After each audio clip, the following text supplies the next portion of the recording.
Khi nói đến nước Ý, chúng ta sẽ nghĩ ngay đến một suối nguồn nghệ thuật. Thiết kế và kiến trúc của Ý lâu nay đã khẳng định một vị thế dẫn đầu, hoàn mỹ và trường tồn theo thời gian. Những nét tinh hoa đó lan tỏa rộng khắp thế giới và Việt Nam cũng không là ngoại lệ. Chúng ta có thể dễ dàng bắt gặp những vẻ đẹp Ý trong văn hóa, nghệ thuật và cuộc sống thường nhật. Đó là niềm đam mê cho tách cà phê, những vật dụng hàng ngày, sự chuẩn mực trong thời trang, sự phóng khoáng và tinh tế qua phương tiện di chuyển. Tinh thần Ý còn thể hiện qua những kiến trúc mang đường nét lịch lãm nhưng vẫn đậm tính khoa học và duy mỹ. Ngày thiết kế Italia 2020 mang chủ đề vẽ nên tương lai, phát triển, đổi mới, bền vững và vẻ đẹp, đang chờ đợi sự tham gia của những người yêu nghệ thuật, những nhà thiết kế và kiến trúc sư. Sự kiện sẽ khám phá ý tưởng xây dựng cảnh quan đô thị mang tính bền vững và bảo tồn bản sắc mang tính toàn cầu. Đại sứ của Ngày hội thiết kế Italia năm nay là kiến trúc sư Marco Casamonti, người đồng sáng lập công ty thiết kế đã đạt nhiều giải thưởng kiến trúc danh giá Archia Associati. Ông còn là cha đẻ của công trình Thế giới gốm sứ ở Lễ Lăng, Trung Quốc, hầm rượu Cantina Antinori ở Ý, hay sân vận động Conaredo ở Thụy Sĩ. Sự kiện năm nay sẽ bắt đầu với triển lãm của Vico Magistetti tại 4 trường đại học. Hội thảo chính của sự kiện sẽ diễn ra vào ngày 5 tháng 11 ở Hà Nội, Hồ Chí Minh, Tuy Hòa, cùng webinar từ Florence. Hãy đến với Ngày thiết kế Italia để khám phá những nét giao thoa trong văn hóa và nghệ thuật giữa Việt Nam và Ý.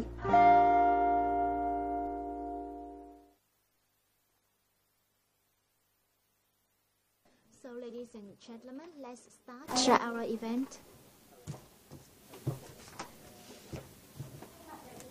On behalf of the Embassy of Italy in Vietnam, we highly welcome all of the participants attending the Italian Design Day 2020 with the topic Drawing the Future, Development, Innovation, Sustainability and Beauty. And first of all, may I have the honor to introduce to you our guest speakers, Mr. Antonio Alessandro, the ambassadors of Italy in Vietnam.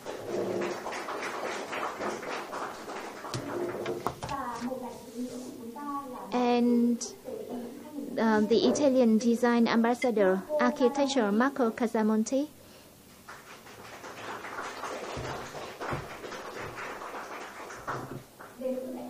And from the Central Region University of Construction Engineering, we have here the architecture Lê Đàm Ngọc Tú and Nguyễn Vũ Phương, the rector of the university, and architect Lê Quỳnh Chi from the National University of Civil Engineering, News, and architect Từ Phú Đức, the head of the design department from Hoa Sen University, and Ms. Rachan Chaha, lecturer from the design department of the RMIT, and architect Hoàng Thúc Hào, Vice President of the Vietnam Association of Architecture, Mr. Nguyễn Quốc Khánh, Chairman of Ho Chi Minh City Association of Wood and Arts. And today we are very honored to have here also the representative of the Ministry of Construction, Mr. Phạm Khánh Toàn, who is the General Director of the International Department, and Mr. Megan Croft, the UNESCO country representative in Vietnam. Ladies and gentlemen, our event today is an online event, and we have also the people participating online from Ho Chi Minh City, Tuy Hòa, and Florence in Italy.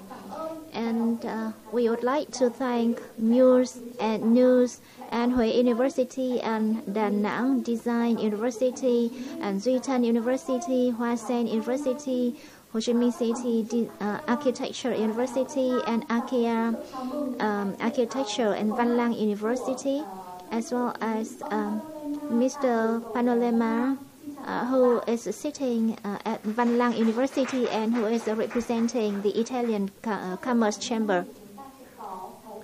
And according to the agenda, we'll have 6 presentations.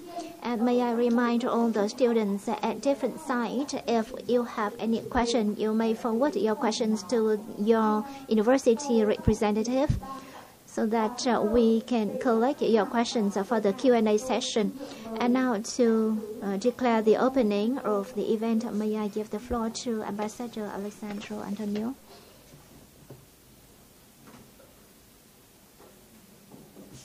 Good afternoon, everybody, and good morning to our friends connected from Italy. Welcome to Italian.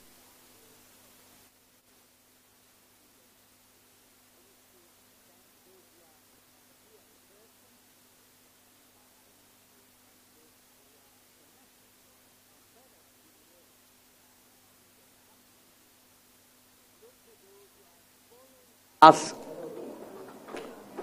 in streaming. This hybrid and multipolar arrangement gives us already a glimpse on what we are going to experience in the future and about the theme of today's conference. We will discuss more of this with Marco Casamonti, the ambassador of Italian Design 2020 in Vietnam, and with leading Vietnamese experts from different parts of the country. This seminar is the highlight of the rich program of activities presented by the Italian Embassy and the Consulate General of Italy in Ho Chi Minh City in this final quarter of the year. We have just concluded the exhibition on Raffaello at the Museum of Hanoi and the Italian Language Week. Tomorrow we start a 3 days Study in Italy fair at Casa Italia, and our program will continue with cinema, cuisine, contemporary art, and more. And I invite you to follow our social channels and media to be updated. But today we are focusing on design. We celebrate the Italian Design Day every year in more than 100 cities in the world. Our objectives are spreading knowledge on the history and the evolution of Italian design, sharing visions, ideas, and suggestions on contemporary architecture and design, and seeking contaminations and exchanges in order to establish a partnership with international friends. Italian Design Day is a cultural celebration, but it is also a recognition of the important industry behind design. In Italy, this industry is made up of 29,000 enterprises and makes a large share of our GDP.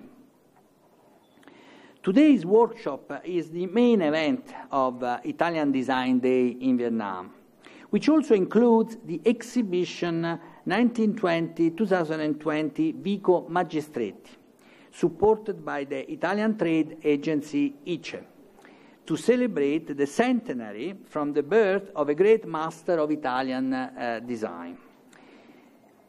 There is also a participation in parallel to our seminar. There is a participation of several Italian experts in a workshop organized by VAS, the Vietnam Academy of Social Sciences, on the theme Smart City from Socioeconomic Perspective, the Practice of Europe and Vietnam. There will also be a collection, a showcase of a collection by of chairs, by some prominent Italian furniture brands later in the year. And finally, an exhibition of the works and projects of Marco Casamonti. We will tell you more in the following weeks. The theme of the Italian Design Day 2020 is Drawing the Future, Development, Innovation, Sustainability, Beauty. It was chosen by the organizing committee at the beginning of this year, and it is even more relevant today during the COVID-19 era, when we have to reimagine, rethink our world, and there is no better starting point than the minds of the visionary minds of architects, designers, and urban planners. This is true, in particular in Vietnam, that is experiencing a rapid and sustained growth with a booming real estate sector. This is also important for Hanoi, that has recently become part of the UNESCO network of creative cities under the design chapter. And this theme is also very valid for the whole ASEAN region, with which Italy is strengthening its relations on cultural heritage preservation and sustainable architecture. The ambassador of Italian design, Marco Casamonti, from Studio Arkea in Florence, and Vietnamese experts from Hanoi, Ho Chi Minh, and Da Nang, and Hue, and Phuyen, will explore the theme for an audience of Italian and Vietnamese students, who are the designers of the future. The discussion will focus on how to combine beauty and sustainability, and how to promote innovation and development through these two objectives. We will hear about design solutions for responding to natural hazards, architectural ideas on how to preserve traditional handicraft villages, suggestions from the sustainable architecture of the ethnic minorities, and insights on how to teach all this to the younger generations. So we have a rich program with many interesting presentations to follow. Let me thank, therefore, the panelists, Marco Casamonti from Studio Arkea in Florence, Professor Nguyen Vu Phuong, and Professor Le Dam Ngoc Tu from Mien Trung University of Civil Engineering, Professor Le Quynh Chi from National University of Civil Engineering, Professor Tu Phu Duc from Hoa Sen University, and Professor Rachel Jaya from the Royal Melbourne Institute of Technology. Many thanks also to the further universities following us online: University of Architecture of Ho Chi Minh City, Van Lang University, Duy Tan University, University of Architecture of Da Nang, University of Hue. Let me also thank our architect Hoang Tuc Hao, for Vice President of the Vietnam Association of Architects, who will moderate our Q&A at the end of the presentation, and Mr. Nguyen Co Can, Chairman of Handicraft and Wood Industry Association of Ho Chi Minh City, who will wrap up at the end of the program. Let me finally acknowledge the presence of the Director of International Relations of the Ministry of Construction for his presence, and the Director of UNESCO Vietnam, Mr. Michael Croft, and also acknowledge the sponsors of the Italian Embassy's program of cultural activities, Ariston, Bonfiglioli, CAE, De Masi Taddei Vasoli, Ghella, Carvico, and Piaggio. I wish you all a fruitful debate, and I thank you all very much for your attention. Xin cảm ơn ngài đại. Thank you very much, Your Excellency, Mr. Ambassador, for your opening remark. And now to start our agenda, we'll have the presentation by the Italian design ambassador, Marco Casamonti. The presentation has a very inspiring title, which is Tradition and Treasury.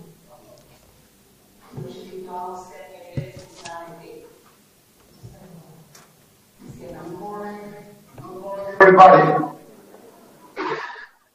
I hope that everybody can hear me. And first of all, it's my great pleasure to tell you thank you. Thank you for the invitation for the Italian ambassador, for the Association of Architects, and thank you for all the university teachers and students connected to us today. First of all, you know that I'm in Florence now. Everybody knows why, but physically I'm in Florence, but my heart is in Vietnam in this moment. Vietnam is a country that I love a lot, and in the last 3 years, I spent a lot of time to Vietnam and for realize projects and realize part of my vision in terms of architecture and design. Now I want to share with you the screen and start my presentation. And I hope that everybody can see the screen. And yes. Okay, the presentation is a short discussion regarding 3 important keywords in my vision. Regarding tradition, in what way it's possible to transfer the knowledge from the past in contemporary vision. So tradition, translation, means to pass from the past to contemporary age. Tradition, translation, and tracery. Tracery, in what way we can take the knowledge from the past and transfer in the future vision. First of all, I want to tell everybody that to be an architect today means to work with a lot of other architects. Our art, our discipline is a special activities that is necessary to realize together other architects. To be an architect means not to be alone in the world. You can have your vision, you can have your philosophy, but it's extremely important to share your vision, your philosophy, your creativity with the other architect to transfer the vision in the building. It's not a work that's for one self-made man. I asked you to see these images. Is an installation that I realized for the Biennale of Venice exhibition. In 2003, I realized the entrance and the most important installation for the Biennale of Art in Venice. And these images represent the circle is like a binocle, is like a windows where you can see the past that is in the circle, the present that is a circle, and the future that is the young kids that play in this space. So past, present, and future is a part of our creativity. And each architect, each designer, each fashion designer, each person needs to combine the knowledge that comes from the past with the vision that we can transfer to the future. I was born in Florence. Florence, as you know, everybody knows, is the city where the Renaissance in the 15th century opened a new age, the age of humanism. And I believe that it's extremely important to understand the soul of Renaissance. This is the soul of my city and the soul of my vision, to connect to tradition and innovation, to share the past, the knowledge that comes from the past, and the vision for the future. So that's past. The same images that you see in the circle is Palazzo Ducale in Venezia. And Palazzo Ducale is one example of fantastic tradition in architecture in Italy. And this is represent the present, our installation and a typical translation of tradition, the Arco di Trionfo, the Triumph Arch. And this is the tracery, what I change and what I take from the past and transfer to the future. And this is the entrance of the Biennale of Venice in 2003. Now, I try to explain better this concept and this vision in different fields. But this is the images that represent. The past is in the back, is the tradition, traditional architecture, traditional design. In the installation that is like the cord where the people play inside, is like a cable where the information cross inside. And there is the people and the kids that play inside that represent the future life. Yes, Why I want to tell you that to be an architect means to have a strong vision that's not regarding only architecture, regarding a lot of discipline, art, movie, fashion, and each activity is connected. According to me today, which is my idea to transfer to you the point of view for the Italian creativity, the point of view that developed in Italy in different age, in different century, especially from the 20th century after the Second War, when the Italian was a very poor country, completely destroyed by the war. The best important filmmaker like Luchino Visconti take the camera and try to represent the reality. And in a lot of fantastic movies, like this movie realized by Luchino Visconti, one of the best filmmakers in Italy after the Second War, he represents the poor country like Italy, the reality, what means to be connected with the tradition of Italy. You see, this looks very well, these images. There is a table, there is a bottle of wine, and there is a glass of wine, and there is a farm and countryside. But these images don't represent only movie, only cinema, only reality. If you look at this fantastic artist, one of the best painters in Italy, Giorgio Morandi, that worked in the 20th century, this is one of his famous paintings. You can recognize that in the movie, the frames in the movie from Luchino Visconti, and these images that come from the fantastic painter Giorgio Morandi, there is exactly the same metaphysic atmosphere. There is reality, there is tradition, there is the innovation, there is everything. What means this? In the Italian vision, art, cinema, fashion, architecture is completely connected. And I want you another frames on the movie Ossessione by Luchino Visconti. It's extremely important that everybody looks this frame. There is a lady, there is a man, and there is in the back a fantastic historical building, part of our heritage. Is a Castello Estense in Ferrara, realized in the Renaissance. And after this frame, you can see the real building, Castello Estense in Ferrara. And you can understand that the tradition was translation in the movie, but in the same time in the art field. This is a famous painting realized by a famous painter. The name is Giorgio De Chirico. He's a metaphysics painter. And you can see that the same building that exists in the tradition of architecture, Castello Estense, is in the movie, is in the painter, is in the life of the Italian people, is in the vision of the Italian people.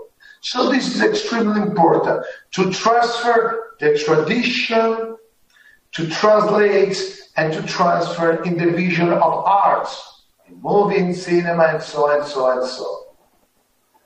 And this is the future.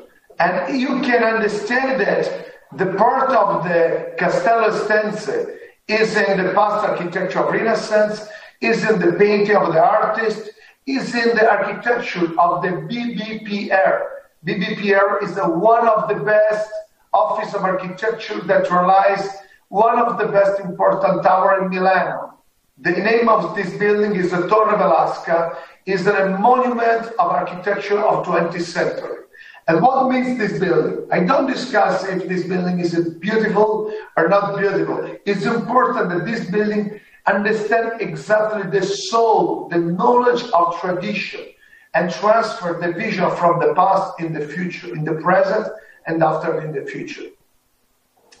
So this is another movie realized from another important, fantastic filmmaker. This filmmaker was Roberto Rossellini, one of the father of the cinema in the 20th century in Italy. And you can see these images, this building, in the frames of the movie. You see this building, but where come from this building? Come from the tradition, from the Colosseum, from the classic architecture. You can see the arch and the collection of arts in this building. And you see that the building realized 2,000 years ago, realized another building in the 20th century in Rome, Palazzo della Civiltà Italiana, designed from Guerini Lapadula in 1942, 1943, and is exactly the translation of the tradition of Colosseum. So you can understand that the movie, the design and architecture and art take the knowledge from the best tradition of the Italian architecture that comes from the past. And this is the translation of this concept of architecture. This is a fantastic building realized in Italy from one of the fathers of the modern architecture. This is the Brazilian fantastic architect Oscar Niemeyer. And it's easy to understand that the future comes from this vision, So there is a strong connection that realized an incredible red line that connected past, present, and future, tradition, translation, and tracery. That's the reason why the Italian creativity is so strong, so impressive, and why the Italian creativity comes from knowledge and take the energy from the knowledge that comes from the history and comes from the past. This is another frame of the same movie, Roma Città Aperta, from Rossellini. You see this frame, and this is frame you see in the hand, St. Peter Cathedral. This is part of the frame of this movie, but the same you can see in the history. The dome of St. Peter comes from the history. This is the Pantheon, and where Michelangelo take the idea of the couple from the Dome of Florence, and the Dome of Florence relies from Brunelleschi, designed from Filippo Brunelleschi, one of the best architects from Renaissance. Take the knowledge from the Pantheon, relies during the Roman Empire time, and today you can see this is St. Peter. There is exactly the same feeling, and this is the translation of the tradition, and this is my architecture. I realized this building 1 month ago. It's just finished in Russia. It's possible that I realize a circle and the couple is the sky if I don't have the feeling of Michelangelo, if I don't have the knowledge of the Pantheon in Rome. No, there is exactly the same feeling, the same idea, the same knowledge. And this is not regarding only architecture. This is design. Everybody knows the design of the Vespa Piaggio. Vespa Piaggio is a piece of industrial design realized by Corradino d'Ascanio, one of the best famous engineering of industrial design in Italy. He worked for Piaggio industry. But I want to know that there is the same feeling that I just explained to you now. Look at these images. This is in a plane that relies from Piaggio Industries, and this is the Vespa. The Vespa is a piece of modern industrial design, realized 6 years later, when the Second World War was finished. And where Corradino d'Ascanio take the idea of Vespa, take from the tradition of the plane industries. Piaggio realized plane before to realize the Vespa. And you can see the same elements, the same tradition. He transferred the knowledge from the plane, from the past, in the present, and in the future. This image is extremely important to understand that the design combines knowledge from the past, transfer the knowledge in the future, translate the tradition in the future, and transfer the technology and the vision if you want to look forward. And this is a special movie, Vacanze Romane. You know these famous actors like Gregory Peck and Katharine Hepburn. What means the best filmmaker represent the Vespa Piaggio that represents the future vision, the modern lifestyle. But the modern lifestyle comes from the past, from the tradition. So this is in between with arts, architecture, design, movie, why not fashion? I want to show these images. The dressing in the images down in the screen is the dressing designed by Dolce & Gabbana. And where this famous fashion, Italian fashion brand takes the patterns of the dressing from the tradition of the Sicilian ceramic. So where they take the energy, where the Dolce & Gabbana take the atmosphere from the tradition, and transfer and translate the tradition in contemporary vision in fashion design. This is the reason why the design, the fashion, the architecture in Italy is so strong, so creativity, and this creativity comes from this. And I translate the pattern of ceramic, Sicilian ceramic and the dressing in my architecture. This is in a small house that I realized in Italy. And if you see the wall, I realized in the wall a basso relief. They take the patterns from the tradition that exists in ceramic, exists in the basso relief in Italy. So just for explain this.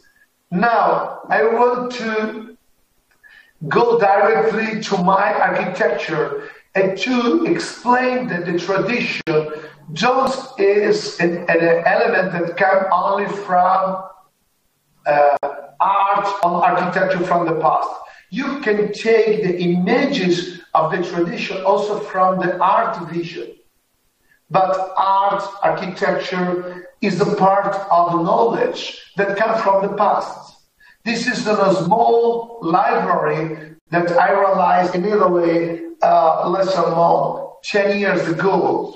It's an addition of traditional building realized from the early years of 20th century. I realized this red box covered by ceramic that is in a library. And the idea comes from one of the best artists in Europe. The name is Fernandez Armand. In the left part of the screen, you can see one of art pieces realized by Fernandez Armand. It's in a collection of a painter, and I realized, in the right part, I realized a collection of books to realize the facade of this new building. So the tradition, in this case, comes from the knowledge that I take from an art piece of art. So what I want to tell you, that the creativity take the energy from the knowledge that you can have that comes from the cinema, that from the movie, from the arts, from the design, from food, from fashion, for the culture, for the identity culture of my country. And I realized this library that is a small building but very, very famous in Italy because it's in a library covered by books realized in terracotta. And what was possible to realize these books in terracotta? Because exists in Italy a fantastic company that realized the best ceramic, the best piece in terracotta for the sector of architecture. And I involved this company to realize these books for this library because I want that the people that go inside the library can look outside between books. This means to realize the character of the architecture and to understand that an architecture is not only a building, give us the idea that the library is the house of books. So this is the character of the building. And this is another building. It's in a factory that produces candies. I realized a lot of buildings, but I chose this because this company, the name is Perfetti Van Melle, have a lot of factory in Vietnam, and they produce candies for east of the world from Vietnam also. Have a lot of, and I realized for them this building is the factory, and I take the idea of the candles to collect these candies in glass for the facade from the collection of this painting, this artist that is similar in terms of philosophy of the images that I showed to you before, which is the vision.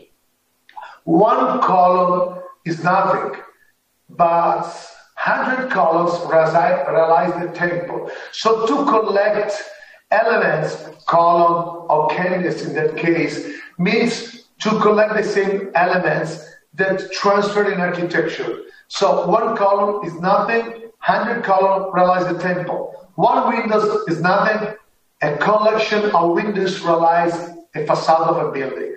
So that's the vision. I realized this building less than 5 years, 8 years ago, and I realized this building because the candles is the elements that they produce inside the factory. So also this building is not only a factory, it's not only a building. The facade represents the soul of this company and the images of this company. And during the day, when there is a sun, the glass looks transparent, but during the night, take the color of the candles that they produce inside the company. So, other building, this is in a small school. I need to realize in a school for disability people. I realized this school to Milano in north of Italy, and I need to realize a surface that have space inside. And I know very well that there is a strong tradition in Italy that comes from one of the famous painters, the name is Lucio Fontana, that lived in Italy in 20th century. Lucio Fontana was born in Argentina, but he lived in Italy for many, many years. And Lucio Fontana is the father of spatialism. And spatialism is a fantastic current art vision that realizes the space behind the fabric of the painter. And I take this tradition, I take this atmosphere to realize in the school that discovered the space behind the surface of the concrete. And when you are inside, you discover the capacity of the light. And this is the same atmosphere that you can see in the Pantheon. If you remember the images of the dome of Pantheon, when the light that comes from the sky, this is exactly the same atmosphere. The atmosphere of the tradition in architecture, the atmosphere of the spatialism, that is an invention from Lucio Fontana. And in this building, there is a lot of information that comes from the past. Usually, the people that visit this building can't understand completely everything. but they understand that the creativity and the vision that come from Italy take the energy from a lot of information that come from the identity culture of my country.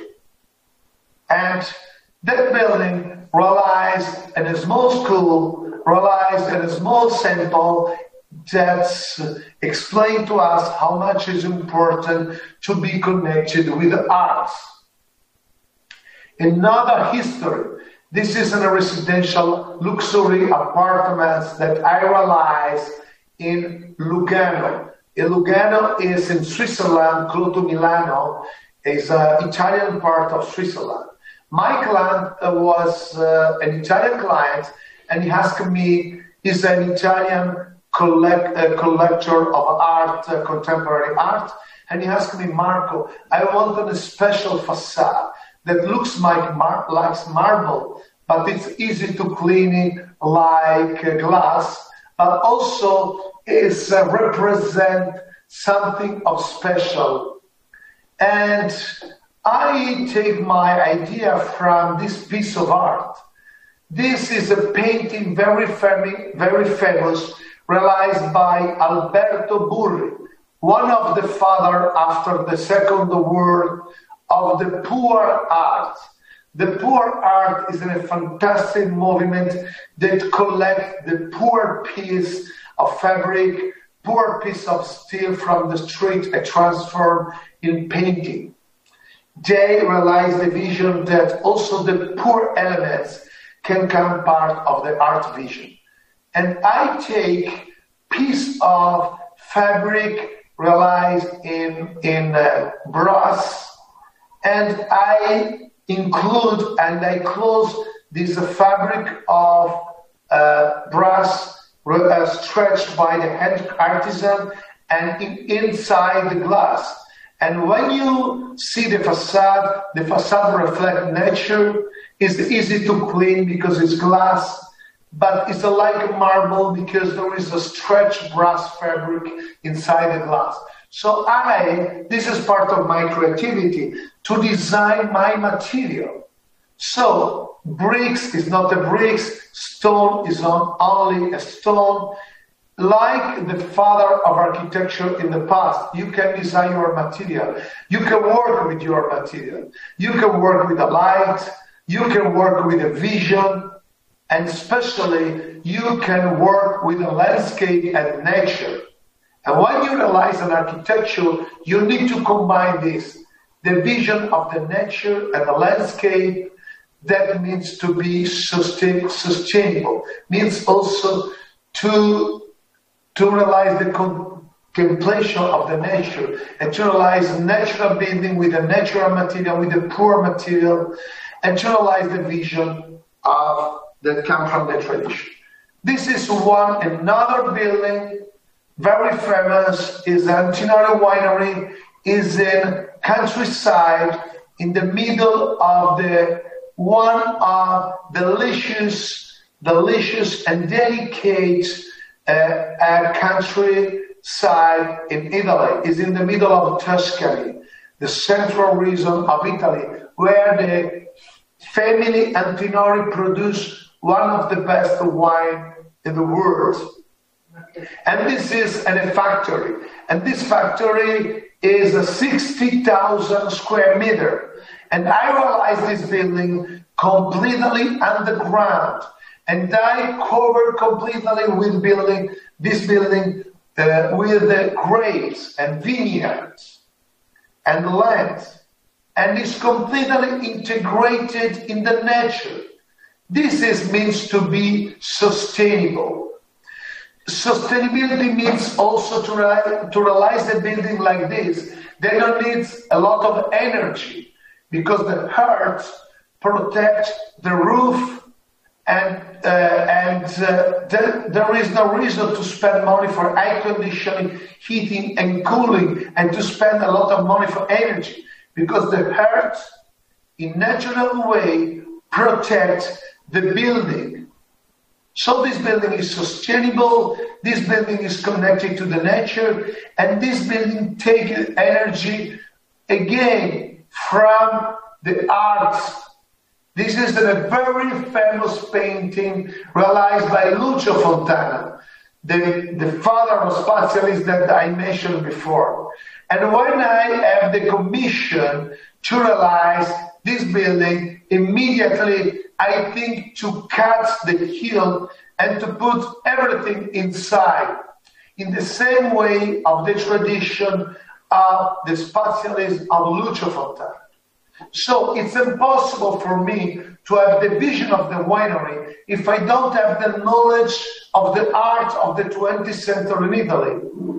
And it was impossible to understand and to have the creativity of this building if I don't have the vision of the capacity of the architecture to be completely involved in the nature, completely in the nature. I understand immediately that it was impossible to realize a normal building. But if you see the building, looks like the hill that you have in the right part of the screen. So this building is not a building, it's a piece of nature. And represent the tradition of this countryside. The tradition of this countryside is to have hill and vineyard, not to have a building. That's important, to take the element for the tradition. And all the building is inside the hill. All the building is on the ground. And like the Pantheon in Rome, take the light from the sky.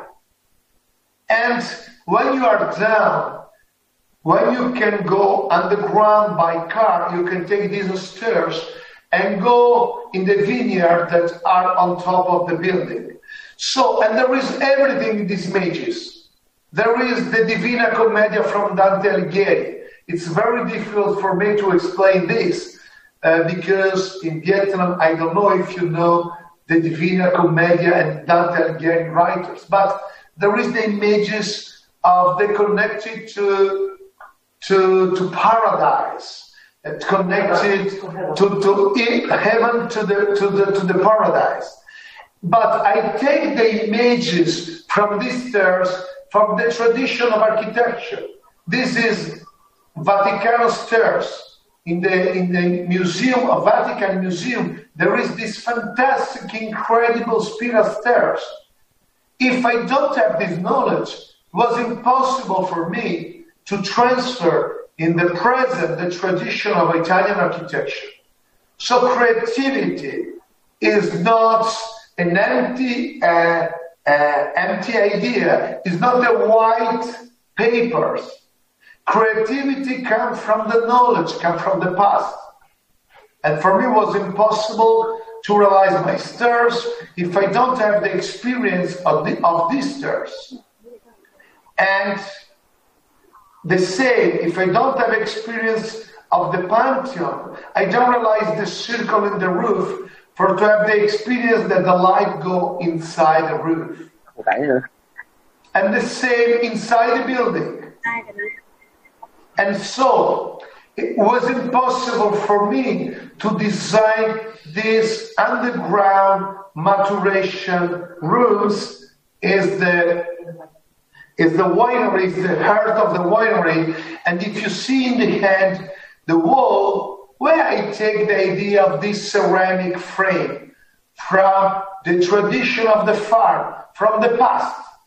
The same pattern, the same ceramic pattern that you see in the old farm in Tuscany, you can see here. So what means? Creativity is the connection between past and future, is exactly the three keywords that I mentioned before: tradition, translation, and tracery.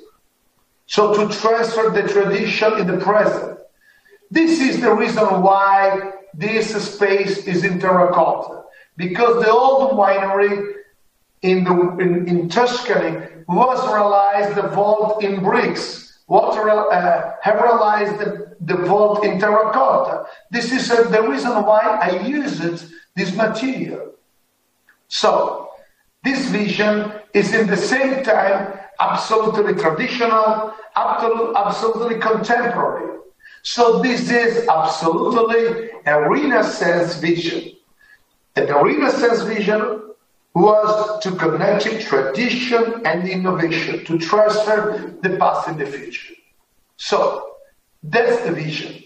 And the same vision is in this other building that I realized in China.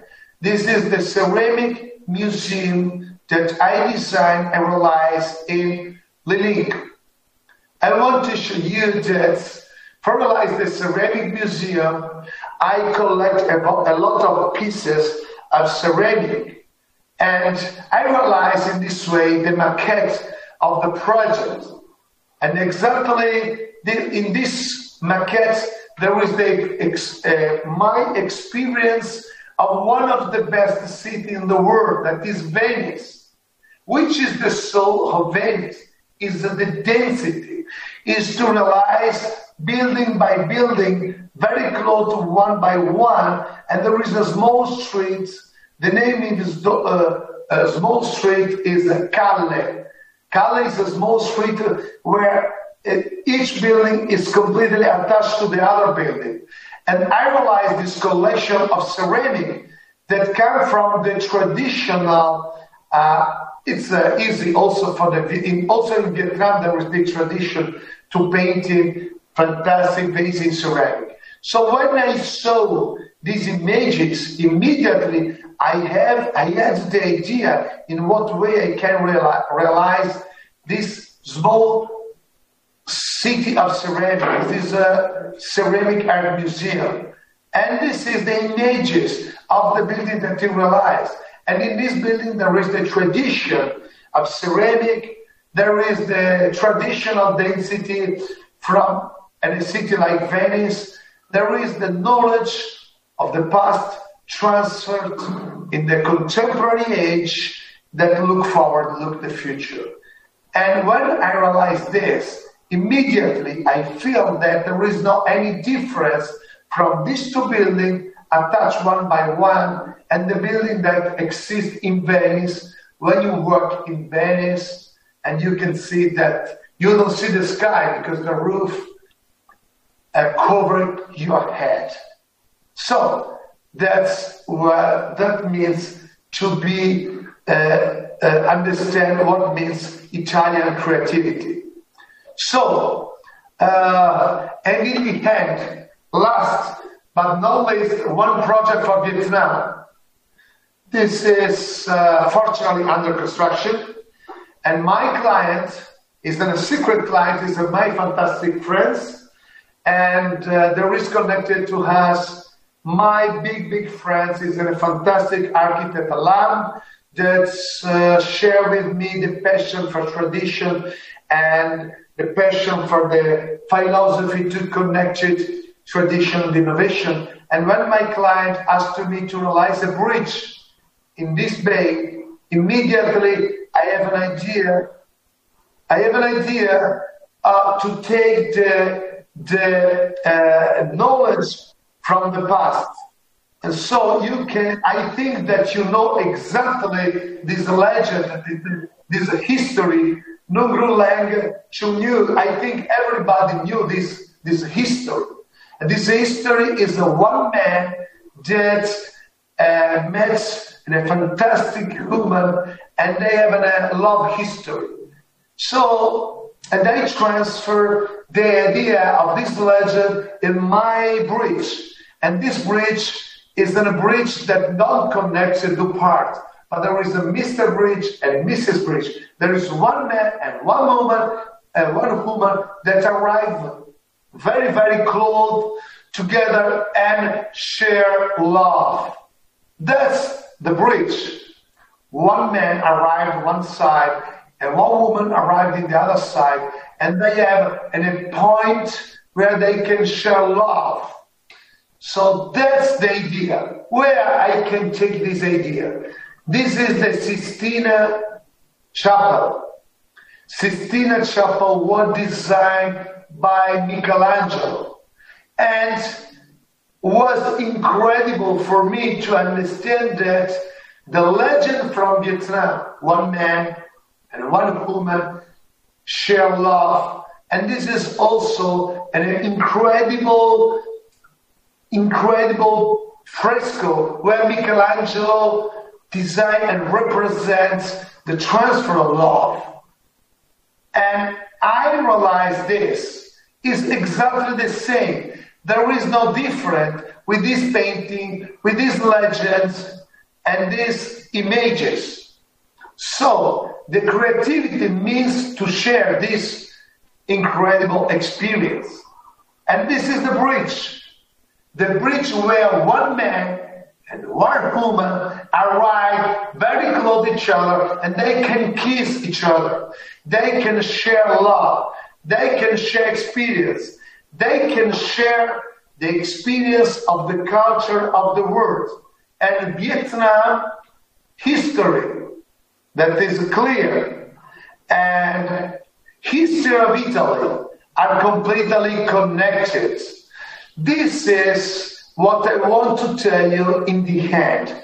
Thanks everybody for attention, and I hope that my speech is clear to represent what means Italian creativity, Italian philosophy, Italian vision, what means to connect tradition, to transfer to tradition, translate tradition in the present, and transfer the knowledge to have an incredible vision for the future.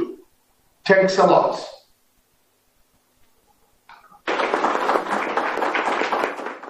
Mr. Marco Casamonti, we have a question for you. Hello, I have a question for you.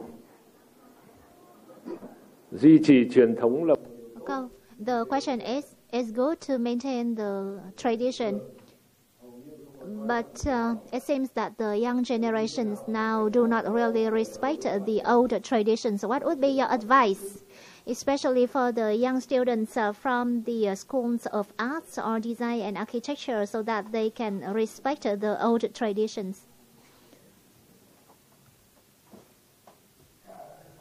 Is important, and the question is important because it's important to understand that the tradition doesn't mean to copy the past, but just only to have the knowledge of the past. So we need to explain to the young students that to follow the tradition don't mean copy the tradition or repeat the tradition. Means only to have the knowledge of the past, to take the knowledge and the information that come from the past and transfer that for the future. Our vision is a future. We work for the future. We want to have, everybody want to create the new lifestyle for future. But without knowledge, without what we can learn from the past, we don't have a history. We don't have identity culture. And without history, we are nothing. Without history, we don't have in our hand nothing. So I want that each person is proud to be Vietnamese. I'm proud to be Italian. Another person can be proud to be American, and each one have a special tradition, special knowledge, and we need to love our country. That means repeat or copy the tradition. When I talk about translation, means that we are tradition, we translate the tradition to the present, and we have choice it. We can transform the tradition in something of absolutely new. But in what way it's possible to be new if you don't know if your idea is just done in the past? If you want to realize something of news, you need to compare the new idea with the past. Because it can be that if you don't have this idea, you think that your idea is new, but it's not true. So you can understand that your idea is completely new only if you compare your idea with the past. So, the question is extremely important. And the young generation need to understand that the creativity is a sort of dream. But the question is, it's possible during the night to have a dream of something completely new? No. When you sleep and you have a dream, your dream remember some different aspect of your life. But without knowledge, without life, without experience, it's impossible to have a dream. The future without past is only a white paper. So we need to transfer this concept to the young generation. Respect tradition means respect your father, respect your country, respect your culture, and transfer this in a new lifestyle. So, to be Renaissance, what means Renaissance? I just explained before, connected tradition and innovation together. Tradition alone is only nostalgia. Tradition alone not working.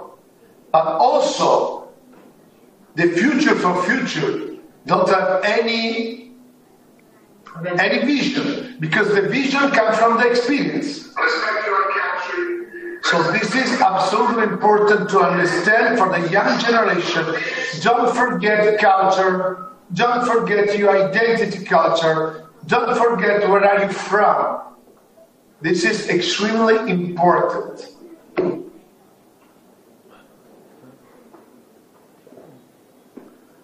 Vâng, bạn Đại học Hoa Sen đã nghe. Yes, thank you so much. And the student from Hoa Sen University, are you satisfied with the answer?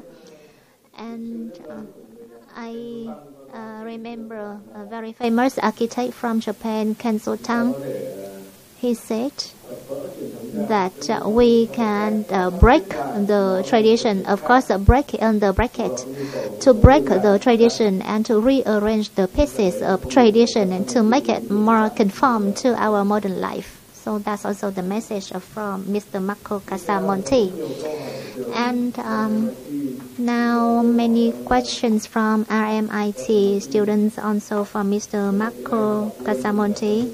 So I will read it out in English. Come up with the concept of the design. To be specific, your inspiration based on any aspect such as function, purpose of the project.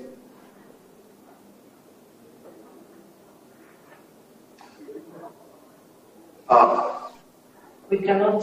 I hope that they can understand, but if you can repeat this better. Can you repeat the question, please? How do you usually come up with the concept of the design? Well, to be specific, your inspiration based on any aspect such as function, purpose of the project.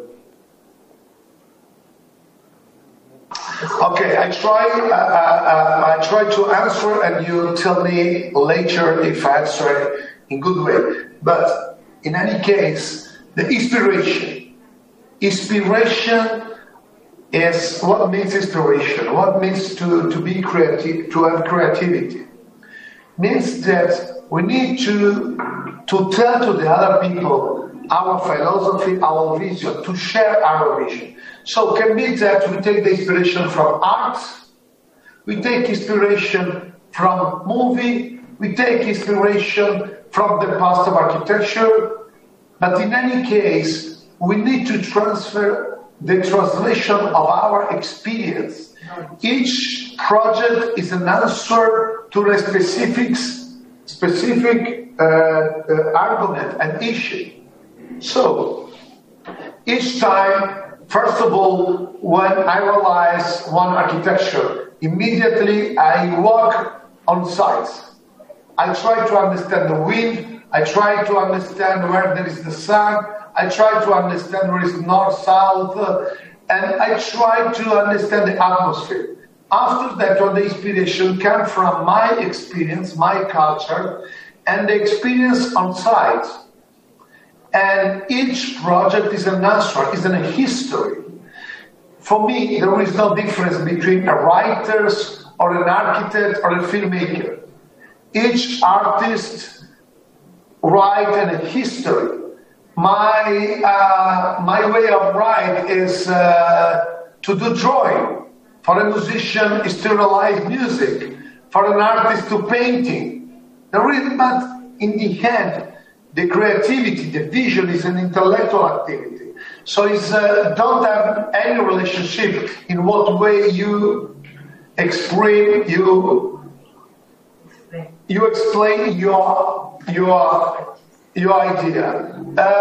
You can use music, you can use paper, you can use drawing, you can use marble if you are a sculptor. But what is important? To have something to tell to the other people. Art is the art of connecting people, communication with the other people, your idea, your vision. That's the meaning of art. And architecture is absolutely an art. The art of our lifestyle.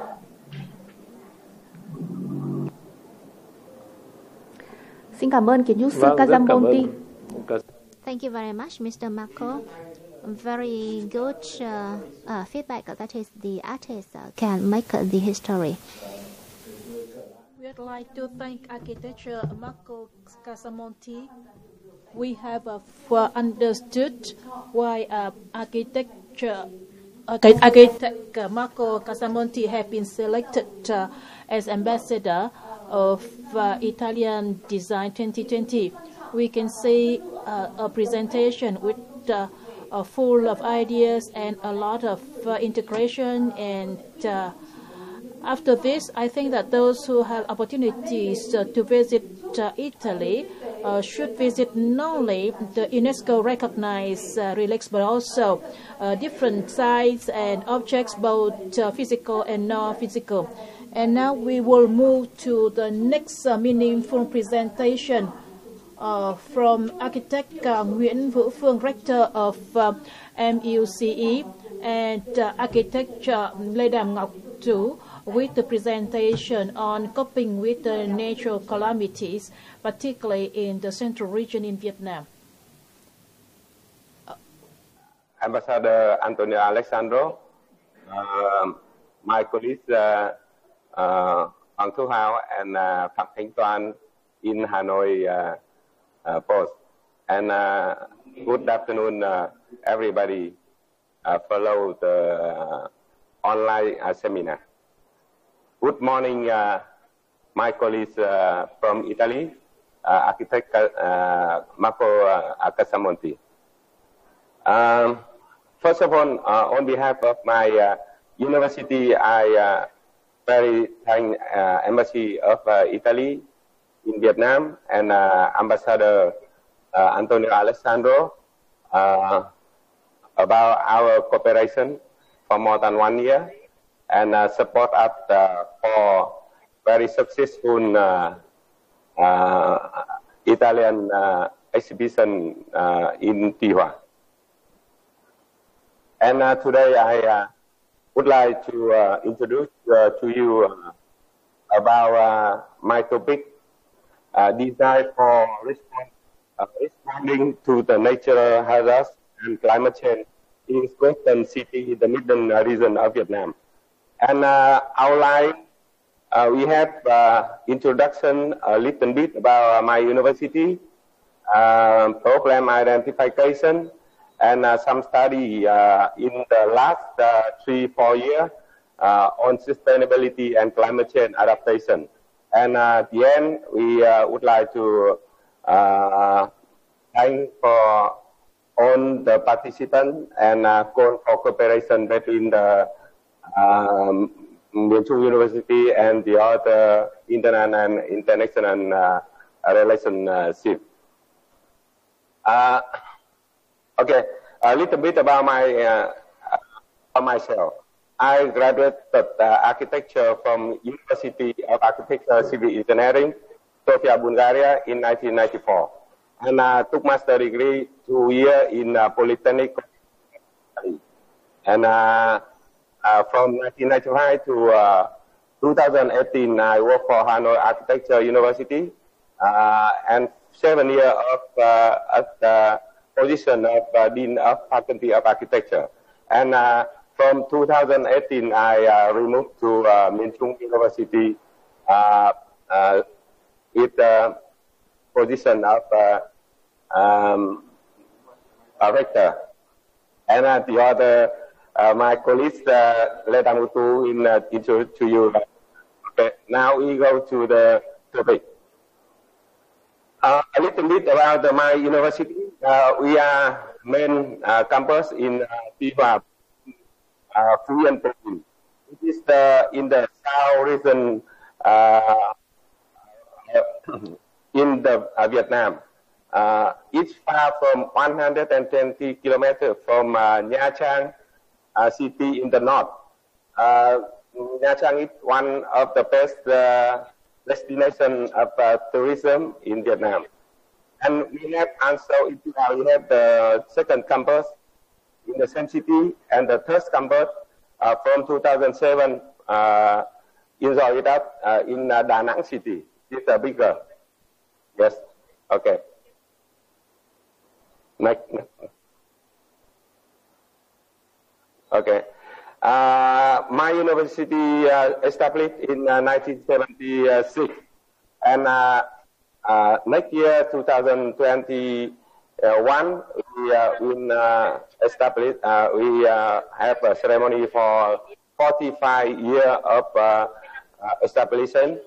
From 2011, we become official university, and we are one of the 4 universities in belong to the Ministry of Construction, and we take responsibility to educate labor and civil engineering for region of Central, South, and Highland of Vietnam. And our university, we have the 3 for the future, for the near future. One is to open the new field of education to promote for the local economy development. Besides the traditional field of civil architecture and street and road, we have more plan of education. The second one is we focus for the information technology, especially BIM for construction. Develop more international cooperation, and to make the research and training. Yes. At the moment, from 1976 up to now, we can for more than 30,000 students in different levels of education in Phú Yên. Yes, and we have some picture about Phú Yên. Very nice place. I think that is one of the near future destination tourism in Vietnam, in the south part of Vietnam. We have more than 190 kilometers seashore and many heritage, cultural heritage. Okay, next. And how the wind coastal architecture planning be designed to respond to climate change. I show you some my Facebook post topic concerning about climate change and about this topic. Now we show some recent research of my university. For example, I want to show you one of the ministry level project about review of urban general planning for city in the coastal central region of Vietnam, recommendation for responding to climate change and sea level rise in adopted urban general planning. And from this research, we have an overview about the urban general planning of 15 cities in the Midland region. Yeah. Now we have a scenario of climate change, and from that we have recommendation for responding to climate change. If somebody interested, we will share more detail about that. Next slide, I will show you some picture about the weather forecast. The storm coming enter the Midland region area, but also in Phú Yên. Yeah, you know, in earlier time they go come to the north part, but in the end of the year, from 8 storm, we do 15 always come to the south, and Phú Yên is one of the very weather. Okay. In the corner of we have informed about my university who stop of training for today, but luckily the storm not enter. I think that this evening there will be storm coming. Okay.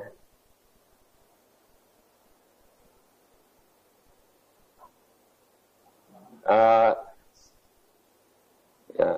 And some picture about distribution of sea level rise to the end of 21st century, and about the temperature, the scenario, and the rainfall. And in some project, we make a survey for every area of Vietnam, and we had proposed some steps to integrate the model of response in urban general planning. Also, we just to show you the second research, also ministry level about construction technology adapting to sea environment. We talk about technology, material, to fish for the sea, coastal building sea. Yeah. Also, we have a water resource engineering, also Ministry of Labor. Yeah. And now continue my colleague, Mr. Aledam Ngọc Tu, will show you more detail of some projects. Thank you. Good afternoon, everybody. To Italian Collegiate. So now I am in the Faculty of Architecture.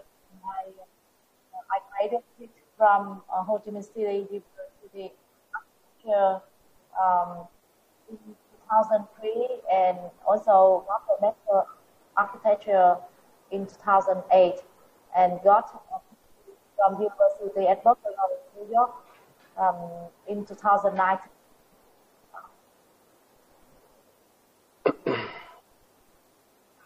And now I will talk about some of our studies and planning activities on sustainability climate change adaptation.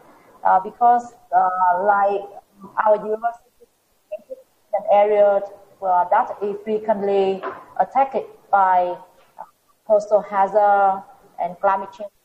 So basically, our main focus on sustainability in this point. I will show you some of our studies on sustainability and climate change adaptation, competition on safe housing and sustainable community that we attended, and the workshop on sustainable urban planning, and also we are integrating the use of legal and sustainable wood into training curriculum under the project funded by town and agriculture organization. And also besides that, we also have some extra curricular activity for students to make our community beautiful, more beautiful. This is one of the study of my colleague, Mr. Trần Văn Hiến. He studied on sustainable spatial planning for fishery village in coastal north section of Vietnam.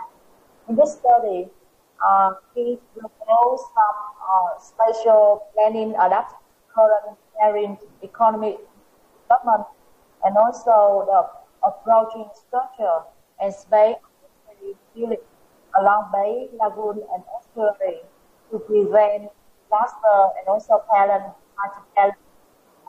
economics, society quality, for environmental protection. For example, he proposed the green buffer along the coast to protect the community and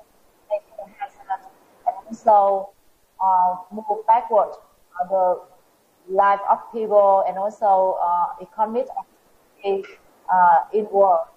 inland.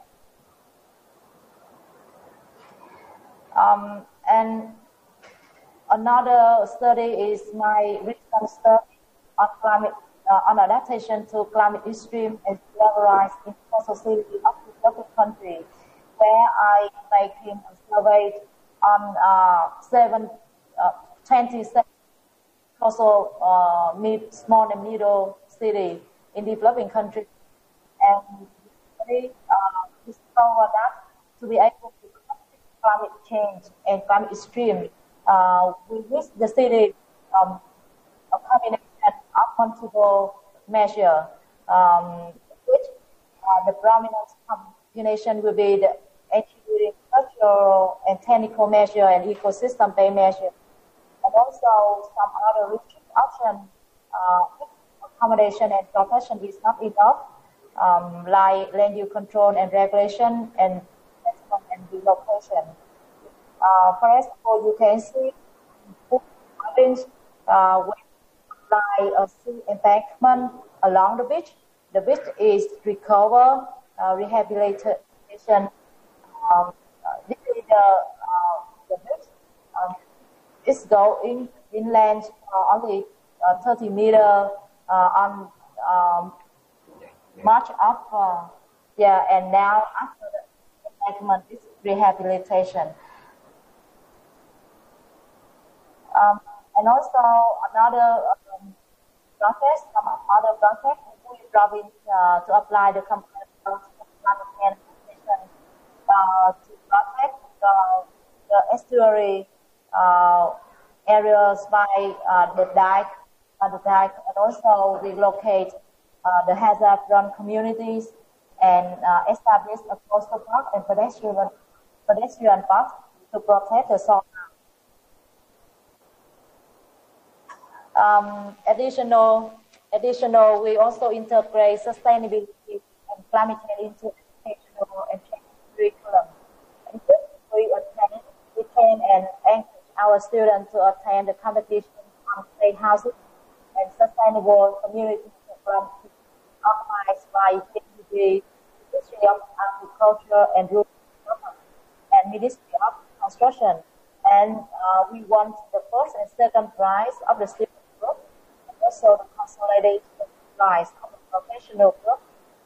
And we also organize workshops on community-based planning for climate resilience, co-organized by our university, Ho Chi Minh University of Technology, and also Southern Institute of Construction Planning. This is our first prize-winning project, where our students propose a multi-benefit connecting house for disaster resilience. And now we are in the process of implementing, of making the design in detail, and we'll implement in Phú Yên province.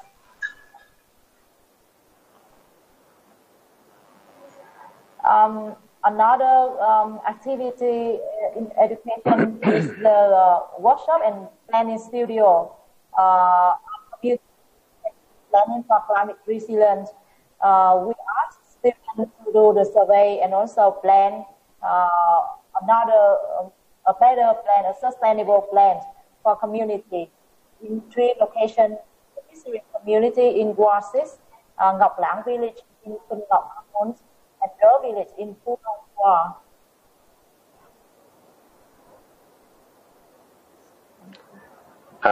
Okay, I continue. A few words about the near future. We have approved for some major study related to this topic. I want to introduce the delegate. The first one, rural planning and architecture solution for building a new countryside responding to natural disaster and climate change in the central province in the period 2021 to 2025. That's the research at state level. And the very interesting topic that characteristic and value of the heritage of Dong Cam Dam and water irrigation channel in Phú Yên province, irrigation system. That is province level research. And in my experience, 2-year study in Italy and take the thesis about conservation in master degree and doctor degree, and myself participation in some project of heritage conservation, Hội An, Hanoi, and some province. And I think that the Dong Cam Dam and irrigation system with nearly 100 history. Yeah, I think that can call for heritage relation. And I would like to have the cooperation from scientists, university, international association with outstanding value, historical value, social value, scientific value, architectural value, using and promotion value. And particularly in this era, when we can, with the sustainable development in case of rural development in Vietnam, and security, water security, and climate change. I think it is the one of that system can be called for heritage. Okay, I hope that to have the expert from Italy with the support from ambassador. And is my colleagues here in the room from France. I think that can be developed for 2021. And another field of cooperation of my university about construction project management using BIM, system development, smart city, smart home. for coastal city in Vietnam. Thank you very much. Thank you for attention. Once again, thank you, Ambassador Antonio Alessandro, support us to participation in very interesting and very nice seminar online. Thank you very much. Xin cảm ơn Đại học Xây dựng Miền Trung. Xin cảm ơn. Thank you very much, MUC. Thank you, Architect Nguyễn Vũ Phương, Architect Lê Đàm Ngọc Tú. And now we would move from the central region to the Red River Delta. Was a presentation from Architect Lê Quỳnh Chi, the Deputy Head of the Planning Department from NUCE.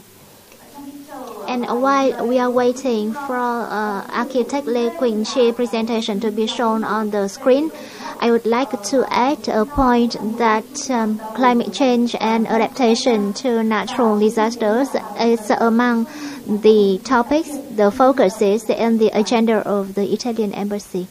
And I would like to invite for the presentation from Architect Lê Quỳnh Chi. Have we got connected with the NUCE?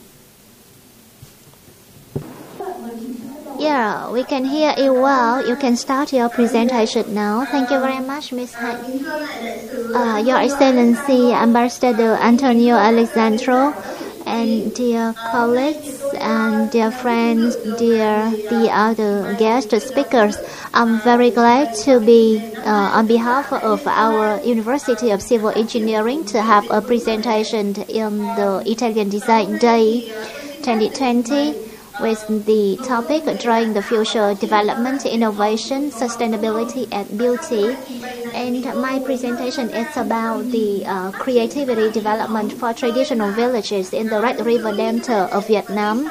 And you might have heard about the Red River Delta, which is very rich in cultural traditions, but also facing a lot of challenges for the economic development. But we think that the challenges go along with the opportunities, especially we are now living in the globalization context. And our presentation is actually a kind of the summary of our projects and program conducted in our University of Civil Engineering about the traditional villages and their opportunities to develop in the current context. That study was conducted in 11 provinces in the Red River Delta and covered 45 villages. So the presentation will go around the two main topics. First of all, I would like to clarify the cultural values in the landscape, the traditional landscape arrangements of the Red River Delta villages, and those cultural values must be considered as a potential for the economic development.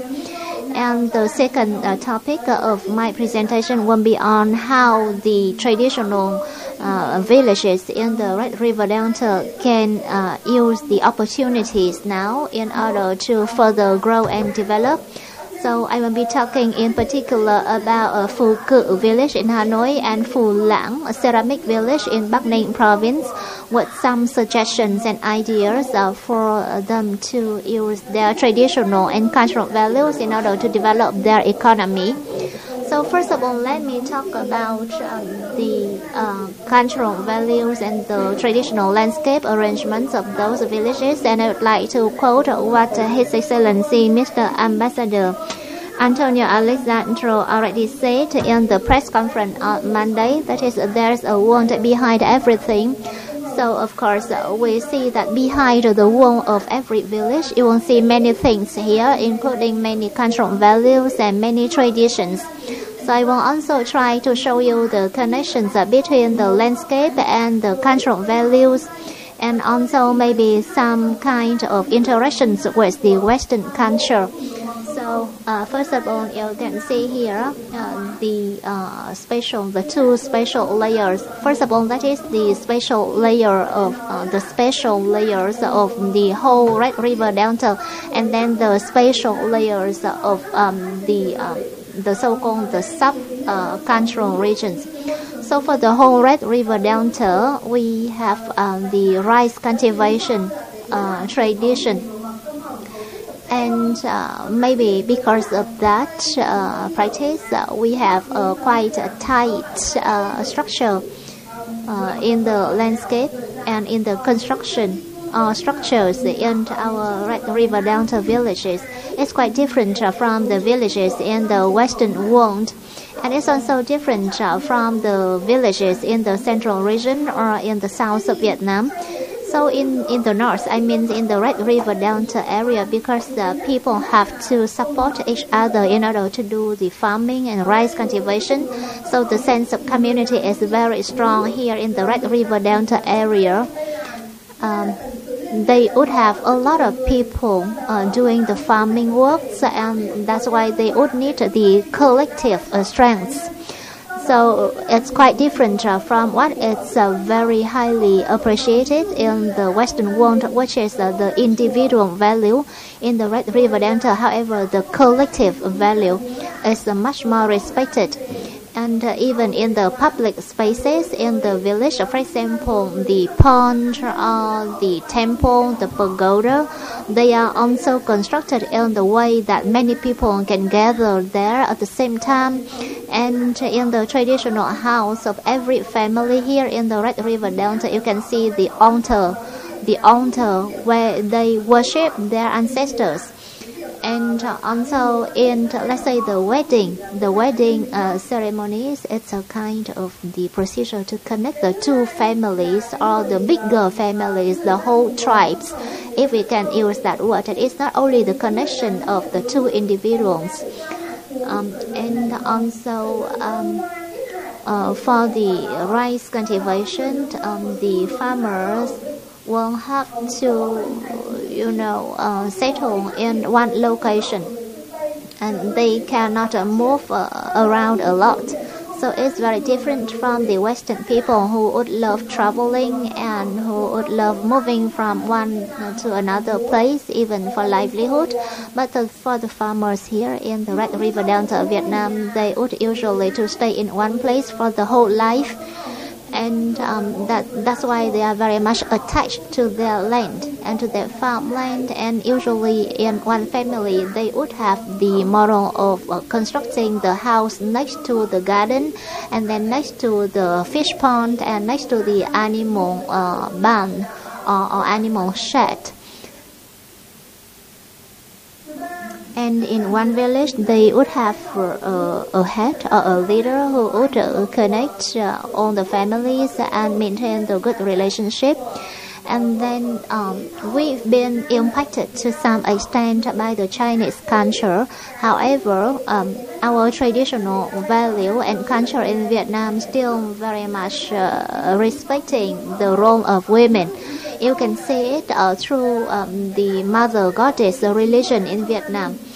Because we have many mother goddesses who are worshipped in the Red River Delta of Vietnam. And also, if you can look at this picture on the screen, the way that the members of family would sit together during a meal, you can also see the very important role of women here in the Red River Delta.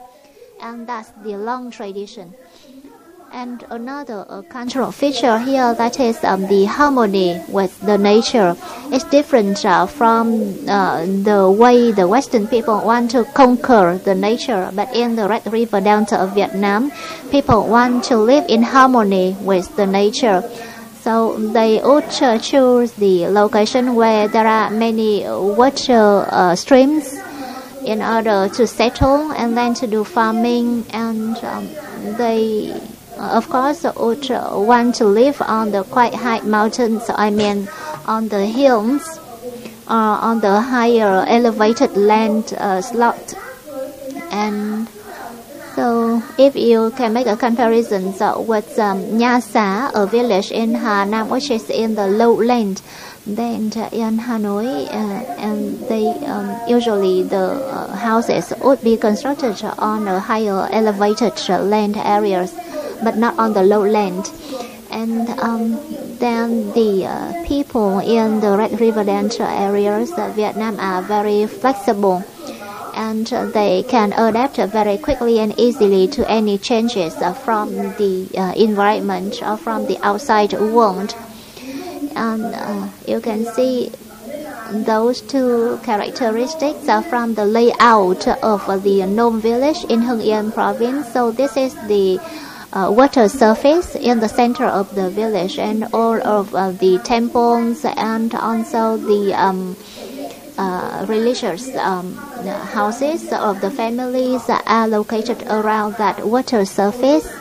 But here the Hành Thiện village, they have the configuration of a fish, and the families are located in the parallel line. And then for the residents in the Red River Delta area, you can see their cultural values and traditions from the structures of the ancient houses. And when we conducted our study, we found a very large number of the ancient houses, and many of them were made from wood. And during the French colony time, there were also the houses which were made under the influence of the Western architecture or Western design ideas. So many ancient houses have been reformed or modified. And now let's talk about the cultural sub-regions. So before, in the Red River Delta, you can see here, this is Thăng Long, the capital city. It's in the center, in the very center point of the Red River Delta, and there are 4 cultural sub-regions around the Thăng Long capital city, and you can see the different colors for those 4 cultural sub-regions. First, the Đoài region, or we call it the Western region because it's in the west of the Thăng Long capital city. And this Western region is very much well known for the wood carving profession, which was developed in the let's say 14th century. And this green color, that's the northern region. It's in the north of the Thăng Long capital city, and this is the very much ideal landscape in order to build up the temples, because usually temples and pagoda would be located on the high hill and mountains. And even now you can see that the combination between the temples or pagoda and the natural mountain landscape is a very much unique ecological feature of this area. And here you can also find many handicraft villages where people would do carpentry or masonry or pottery or bronze casting or even iron forging. And then on this side, that is the eastern region.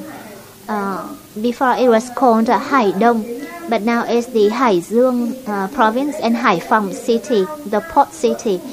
And it's very famous with the hundreds of temples about the legendary Đông Hải great king. And this area, this region has is also the area where many let's say masters of technology were born and grew up. And then this is the southern region, or Sơn Nam in the ancient world, but now it's the Hà Nam province, Hưng Yên province, Nam Định and Thái Bình provinces. So 4 provinces now in this region. And for this southern region of the Thăng Long capital city, they are famous for fishing industry. Because usually their houses would be located on the foot of the mountains, very much close to the river and in the lowland areas. And in this southern region, they are also famous or well known for the Trử Đồng Tử and Mother Goddess Liễu Hạnh, who are the 2 saints in our traditional folk beliefs. And because of the time limit, I'd like to move on to the next part, which is about the handicraft cultural values from the Red River Delta. Sorry, I find some sound problem. Okay, so let me try to continue. So here we can talk about, and particularly would like to talk about the value in the contemporary life. We are sorry for the sound system. Some microphone is still on. So, Ms. Chi, could you please keep going? However, we are 5 minutes behind the schedule. Would you please try to finish your presentation sooner than expected?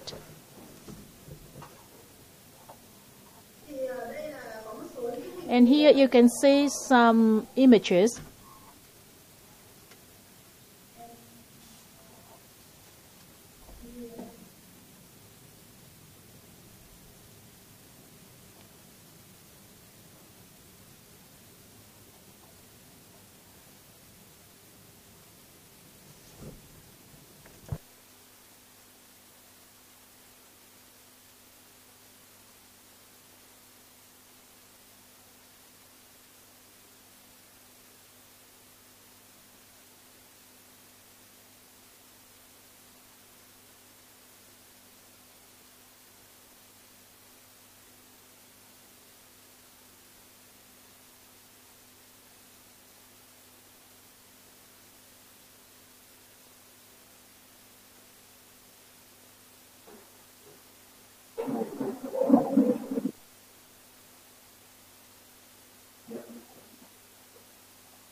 Here I'd like to go through this part quickly.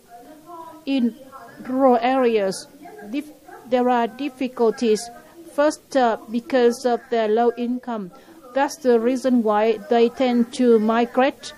And most of the people who stay in the village are the old and the children.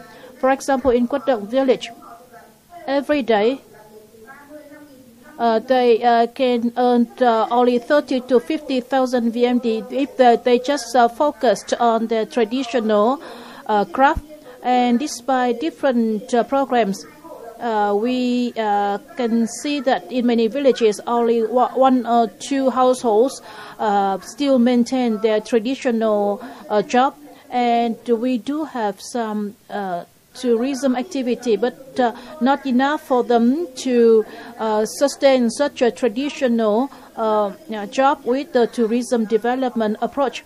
We think that we need to have a traditional cultural context, and also the traditional product can integrate the more contemporary and modern values, and also that site should be close to the tourist center or tourist site or urban area.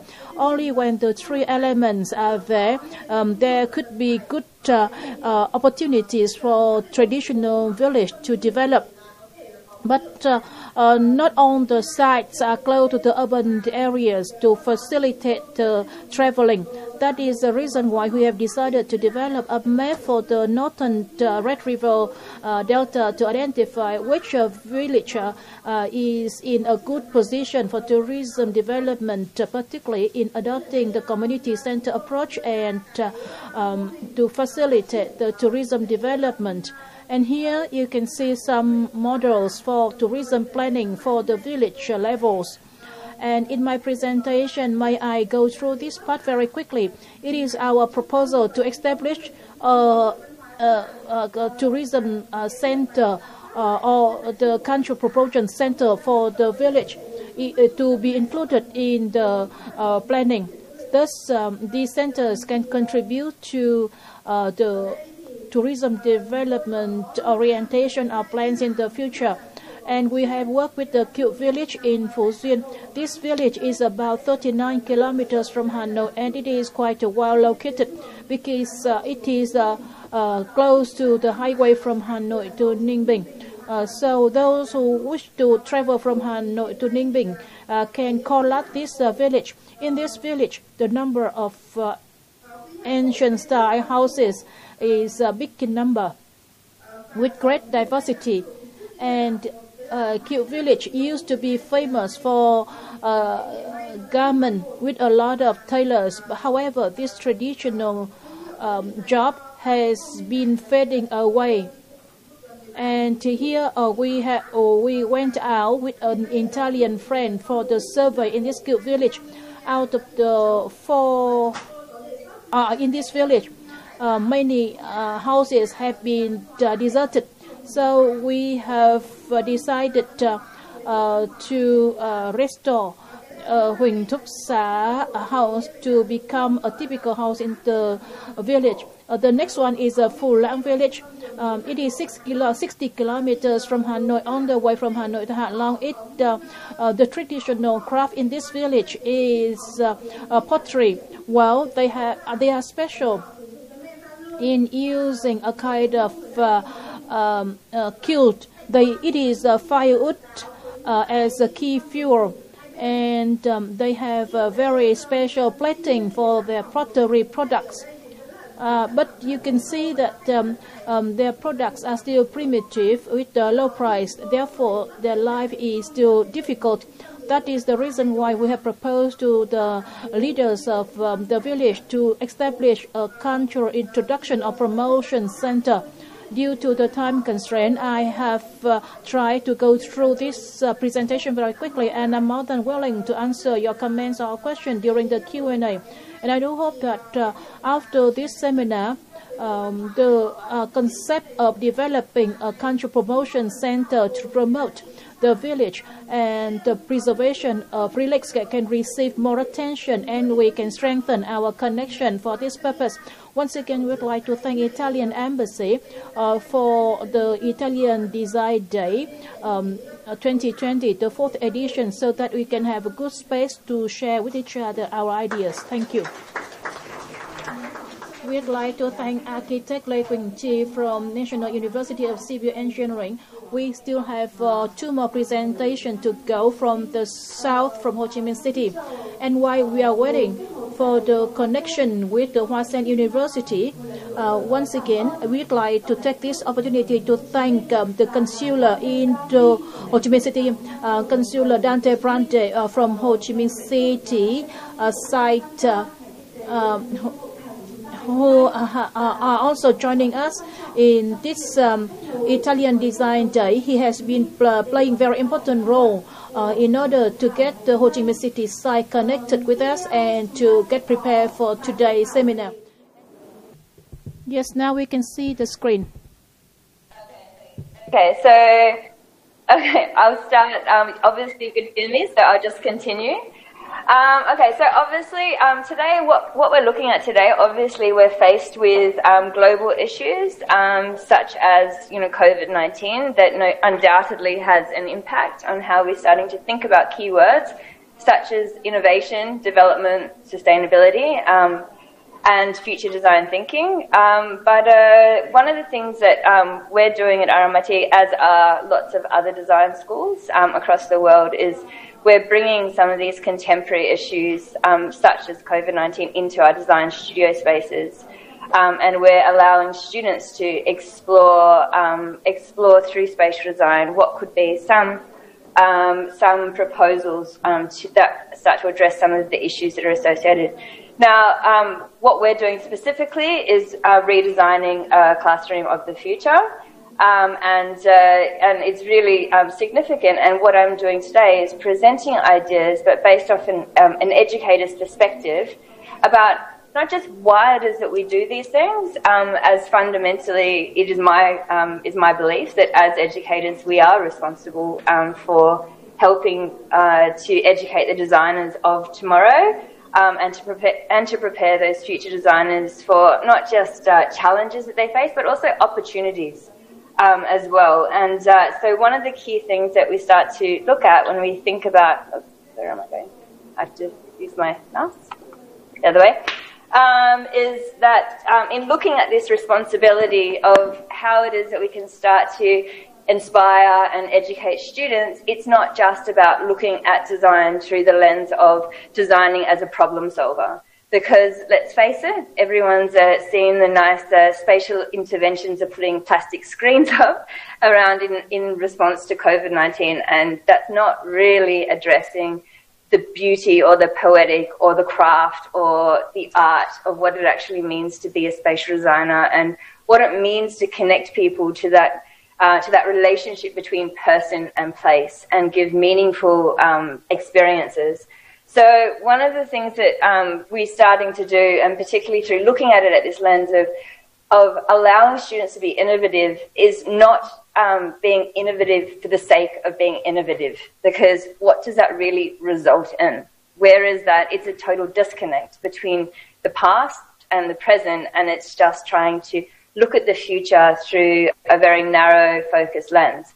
So, and anyone that's tried to teach students sustainable design principles would soon realize also that you can teach a whole cohort of students about how it is to be sustainable, but you're not guaranteed to create a whole cohort of students that are sustainable designers. So it's disconnect between education and practice, but we need to, it's something that alerts us to, it's something we need to do more of. So innovation for the sake of innovation is not really giving you much meaning and breadth. So instead, what it is that we're starting to look at and what it is that I want to introduce you to, sorry, my mouse is not working properly, is to say, designing in a way for the future that is only for the future does not necessarily equate to good nor beautiful design. But, there are things in which we can do to help students to be able to understand this beautiful relationship and this intimate relationship that they have as spatial designers between spaces that they can start to create and to manifest that connects a deeper understanding and more intimate connections. So one of the things that is and as educators, I believe that we can be better at this. It's not about, it's understanding the art and the poetics of what it actually means to not just inhabit space, but also to design space. And it's centering on, this foundations of questioning what is this relationship, this wonderful relationship that we have with space, and how can we draw on that to be innovative and to be future thinking and to be connected in the things that we do. So some of the things that I'm going to be introducing you today is thinking about some of the key ways and opportunities in which we can start to allow students to be able to explore their own sense of self through spatial habitation, and in order to be able to design poetically, to think poetically, to see poetically, to be able to draw out insights that are deeper than just surface insights or surface assumptions of what that means to be spatial designers and designing space. So to really start to critically analyze and investigate through almost a philosophical lens the wonderful ways in which we start to connect with the spaces in which we're designing. So that's what this is going to be looking at in this next few slides. So, and it's really about trying to say that, you can't really project spatial possibilities without a deep understanding of the present, of what it means to be in the here and now. And to understand the present, we need to understand those multiple dimensions of self and self-understanding and ways in which we connect and engage. And to understand the present, you can't really understand the present without understanding the past. So there is this relationship between all three that needs to be somehow connected and explored and interrogated and all of the wonderful things that we do in terms of designing space. So in saying that, it's looking at that. So what I'm going to present in the next couple of slides is I'm going to be looking at some key ways in which this idea about this relationship between self and space and other and space and place and space and past and space and future can start to be explored through education, through that role of giving students ample opportunities to be able to understand self, the various dimensions of self and how that manifests through space in order to think about how they might connect with other people. So in saying that, for example, one of the things that we start to do, and this is actually quite interesting because it's touching on what Prof. Marco Casamonti was talking about earlier, was where you draw inspiration from. And so one of the things that we seem to notice is that when you're trying to engage with students, a lot of the time you hear, oh, I like this, or I don't like that.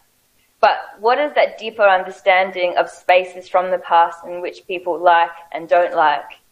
So what we try to do is we try to give opportunities using elements and principles of design to start to choose spatial precedents based on different typologies, to start to analyze and critically reflect on a deeper level of what does it mean to like a space, to feel good in a space? How does that start to speak to me through deconstructing the various elements and principles of that space? The objective of these sorts of exercises is to take beyond the notion of like, dislike, and start to ask the questions, why is it significant? What is specific about it? So it's a philosophical interrogation that starts to delve deeper, and ultimately what starts resulting is that over time, there's patterns that start to emerge in students' preferences. So there's certain patterns might be in whether or not there's certain openings or connections to nature or colors that are being used, but it's starting to reveal deeper dimensions of self through looking at student preferences they didn't quite realize before. We do other things as well, a personality test. I'm sure everyone's been, either engaged with the Myers-Briggs personality test and pulled down a specific personality type. We take this a step further and we start to question, what does that mean? What does one's personality mean, and how can that manifest in space? So, for example, this is a really beautiful example of a space that was designed off a student's personality test, where she was introvert, meaning that she was somehow had preference for more intimate spaces, sensing, which means that she had a stronger feeling about details and orientation and planning, feeling, where it was like a warming, inviting environment that started to welcome you in, and then you had judging, that had this kind of rational, planned approach to how it is that you would start to engage within a space. So in doing this within a classroom setting, you can start to generate dialogue and discussion around how can one's personality start to translate through space, and what would be that on the receiving end of somebody being in that space that maybe shared similar traits within your personality. Childhood memory is a really significant other way of engaging students to start to question their intimate relationship with spaces and places, particularly those that have been experienced from early childhood that have had profound influence of feelings, memories, materials, atmospheres that starts to translate through their understanding of spatial habitation. So another exercise is trying to get students to be able to draw from their autobiographical histories in a way in which they can start to explore tangible spatial elements that can get translated through alternate spaces. So it's taking away, it's really looking at it from those atmospheric feeling compositions of space. So this is another student's childhood experience of being under the stairs. And now it's starting to translate through concept development or experimentation models of exploring the use of light and shadows. Okay, so imagination is also another thing. We take for granted that everybody thinks that designers are inherently creative and you come up with lots of ideas. But if you propose to a student, imagine your ideal space, the space where you can be without any judgment whatsoever, where it's your space where you can go and start to just feel yourself. You start to get some really interesting insights about how it is that spaces can start to morph and form, welcome you in, expose entrances, ways of sheltering, but it comes back into also just what does it feel like to be in an up-high space or a down-low space. So it's taking it back into that basic language of architectural experience that anyone can really engage with and starting to express and playfully understand how these imaginary insights can come into the picture. And you can see that in this one as well.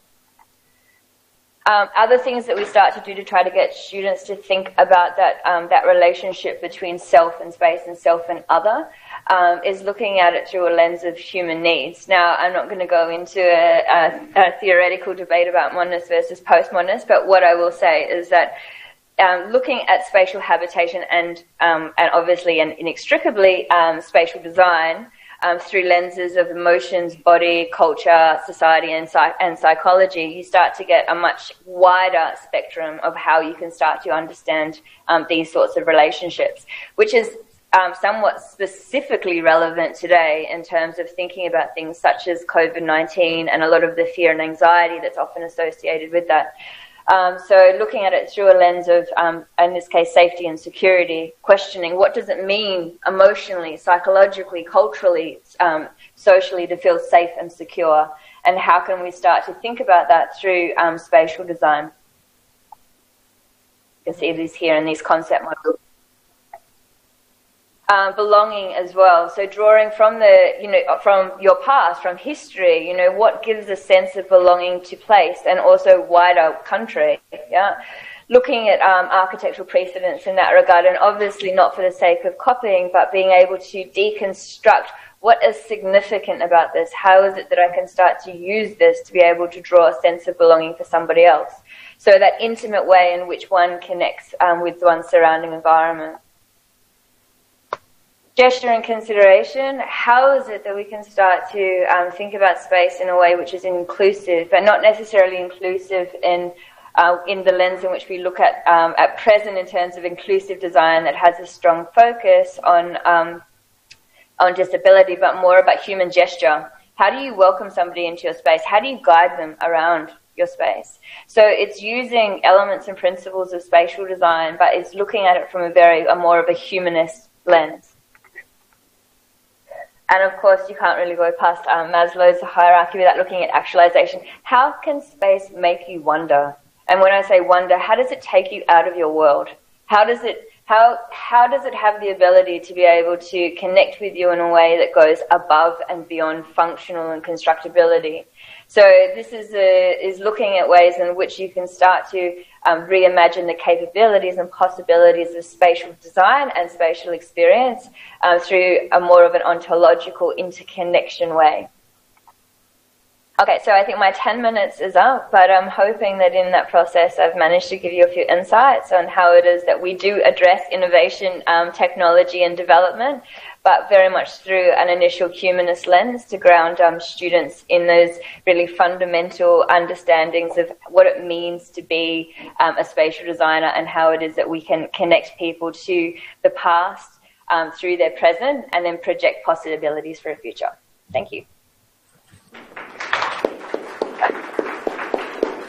Xin cảm ơn Đại học RMIT.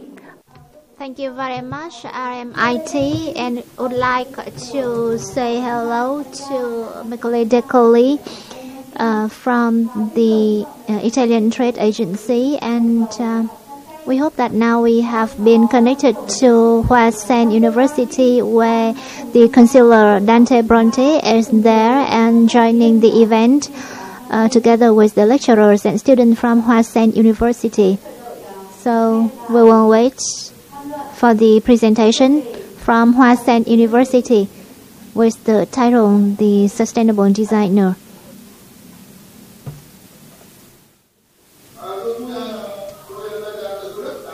I am Từ Phú Đức and I am the head of the designing department from Hoa Sen University, and we are very sorry for the technical problem that made you to wait for long. And may I now start my presentation. And first of all, I would like to thank Mr. Ambassador in Hanoi and Mr. Consular in Ho Chi Minh City. And I would like to thank the Italian Embassy for inviting us to participate in this event. And so in order to save time for everyone, I would like to start. So I am a lecturer. So as a lecturer, I would like to transfer the knowledge and also share my personal experience with the students. So that's my perspective, and I would have my presentation based on that perspective. The presentation will include the four main parts. First, the Vietnam's current situation in the global picture, and then the sustainable architecture and then criteria and professional viewpoints, and last but not least, some case study. That is the community center of Con Bang village in the Con Tum province of Vietnam, and in that case study project, our students were also joined in some activities. So as you can know that 50% of the population in the whole world now are living in the big cities, and we use up to 75% of the total energy in the world. I mean that the urban citizens, they are using up to 75% of the total energy in the world, and they are also the biggest emitters of the CO2. And from that observation, we have launched a program called the Pro-Environment Architecture Program. So Pro-Environment Architecture Program, that is to try to deal with the global challenges, including climate change or sea water level rise, and also many other associated challenges with the urbanization process. Especially when we talk about the urbanization in Vietnam, it's not very well controlled. And sometimes the urbanization process happens without the very good planning ideas. And so that's why what we see as the final outcome, that is the urban cities or areas which are not well planned and which are not provided with the sustainable or relevant services. So in many cases in Vietnam, we have failed to have the very strongly developed urban areas like the ones that we may see in Italy, for example. Their cities, they have their own strengths and advantages that they can use for economic development in a sustainable way. But in Vietnam, we still fail to have that. So that's really a big challenge now, and it's not only the question to the designer, but also to the urban planners and many other stakeholders. So as you can see that in the recent flooding crisis in the central region, we found that we are too much dependent on the national highway number 1, and once the highway was interrupted due to the floods, it was very difficult to rescue and to support the victims of the disasters. And so I think it's also very much related to the urban planning. And many construction projects in the urban areas were not considered very carefully, or not taking into account to the sustainability elements. And also the urban management is another constraint now, another limitation. And if we talk about the environment, we also see many problems or challenges with the environment in Vietnam, especially in Ho Chi Minh City. Ho Chi Minh City is very much impacted by flooding from the tidal waters and heavy rains. And those environmental degradations has very heavily impacted the quality of life of people, as well as the potential and opportunities for economic development. So we think that it's the very high time now that we need to rebalance the urban development and environmental protection.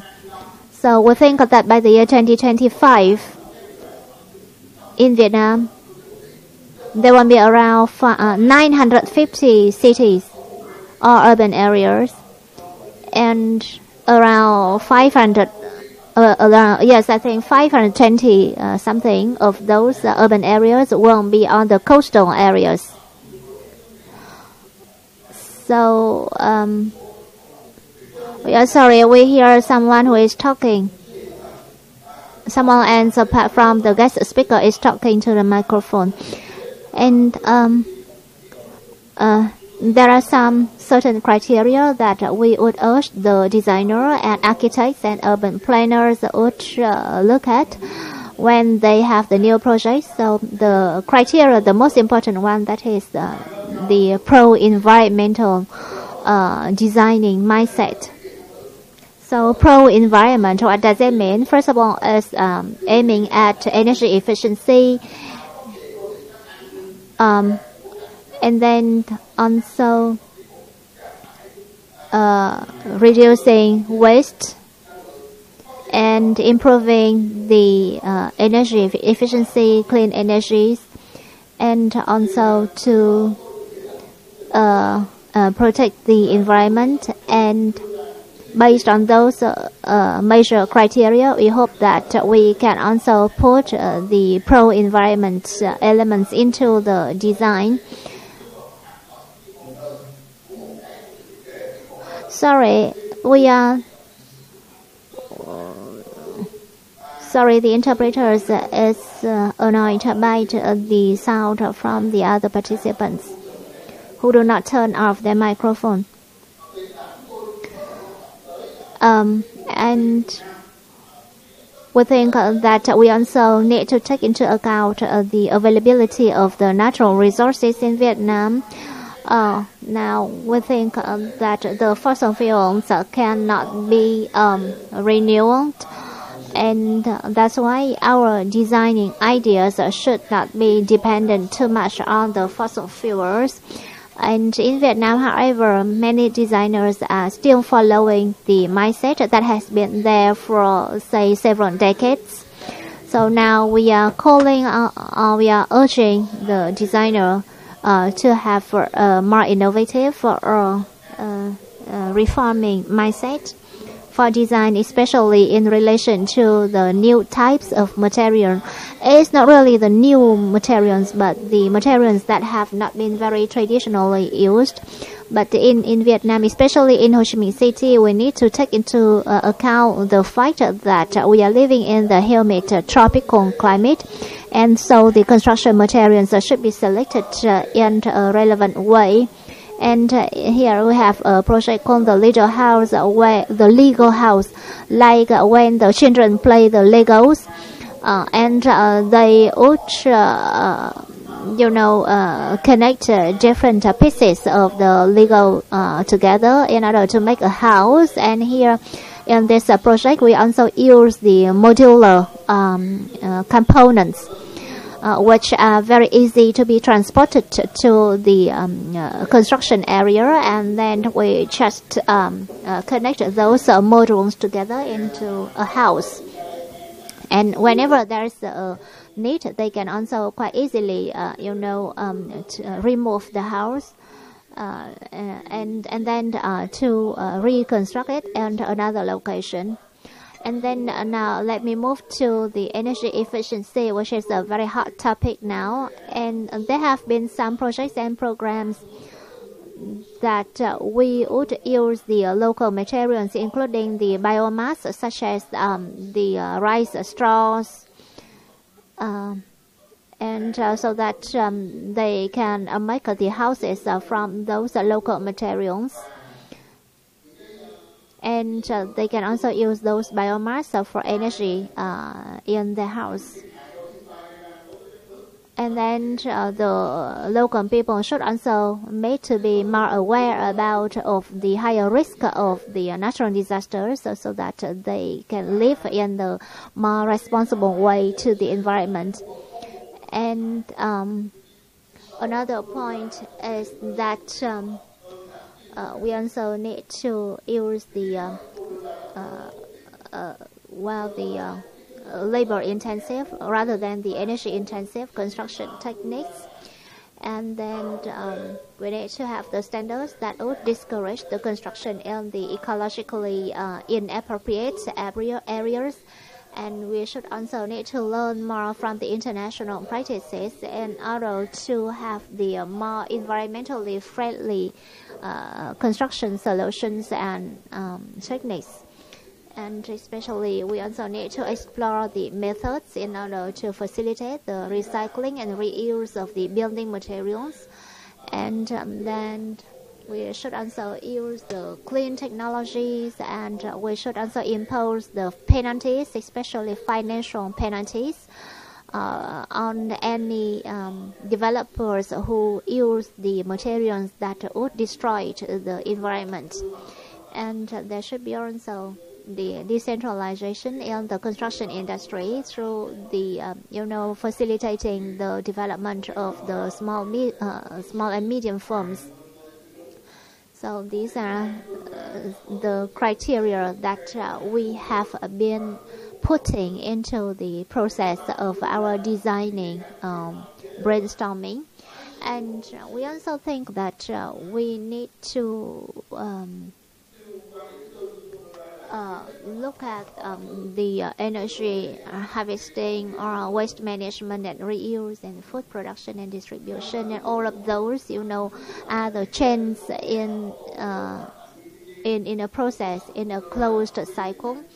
And then we should also again encourage the renewable energy and energy efficiency, and encourage the community participation in the design and construction process, and then also to have the UN agency and international organizations in different areas which are related to the environment, for example, the wild protection and forest protection and so on. So, however, we still have a question that for those who are concerned about trying to implement the ideas embodied in this presentation, they may have a question that what the sustainability means.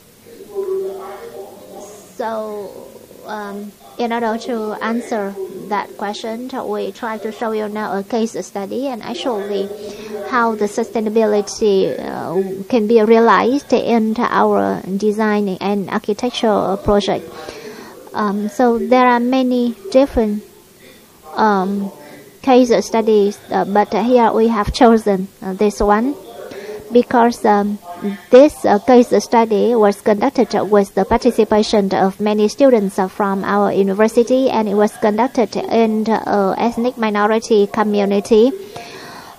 Once we talk about the ethnic minorities, we understand that we need to help them in preserving their old traditions and their cultural values. So that's why we put a lot of attention to this project, and we wanted to design this project to make it acceptable to the local ethnic minority people. So in this area, bamboo is known as the green steel of the nature. This ethnic minority community is in the central highlands of Vietnam, and they've been living in nature. But more recently, there has been a kind of disruption in their traditional value and traditional cultural value, because many members of the community, they have moved to live in the brick houses rather than to live in the bamboo houses, and like their ancestors did. When we asked them why they have moved into the brick houses or even the concrete wall houses, but not to stay in their traditional bamboo houses, the steel house, you might have heard about the steel house made of bamboo in the central highlands of Vietnam, and they said that now we don't have any more bamboos to do to build up the house. And however, you may also see another side of the story, that is, bamboo is the very popular tree in Vietnam, and so far we have had quite many new technologies in order to process the bamboo as the raw materials, and in order to make it into higher quality construction materials. And we have very good technologies to control the termites, to reduce the possibility of damaging the bamboo. So from those observations, we decided to launch the project in this area, and we looked at their geographical locations, and we learned about their culture. That's the Bana ethnic minority groups, and this is on the screen. You can see a picture of their village cultural house, which is very specific and very unique for this region. And again, some other pictures to show you the cultural activities of those ethnic minority people. And you can see also some religious topic paintings that the ethnic minority groups in this village are, keeping in their house. And after we learned about their cultural values, then we understood that usually in a village they would have a village cultural house, or the so-called communal house, and a shared library and a school, a village school. And in this project, then we decided to make all of those structures with bamboo as the main kind of the construction material. And because you see that we can still find a lot of bamboo from this locality. So that is to say, here we use the local materials. And we applied the technology in order to process the bamboo wood chips.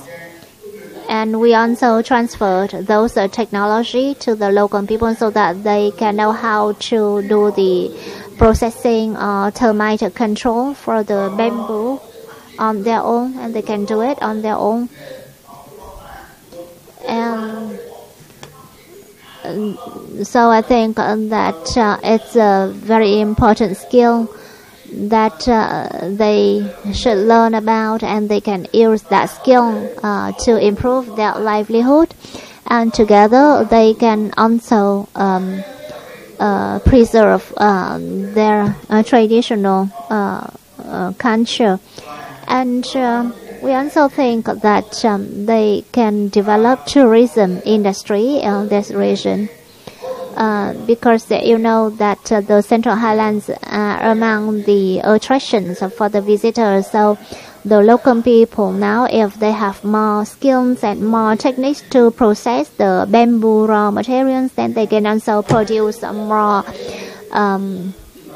commodities, kind of consumable goods from bamboo, and it can be another attraction for the visitors. So this is the picture to show you about the bamboo made structures. And again, you know that we also need to think carefully about how the bamboo materials should be made to be sustainable in the climatic conditions of this region, especially when they are impacted by the climate change. So again, in this project, we try to combine the environmental protection and environmental sustainability ideas with the traditional culture and values of the region.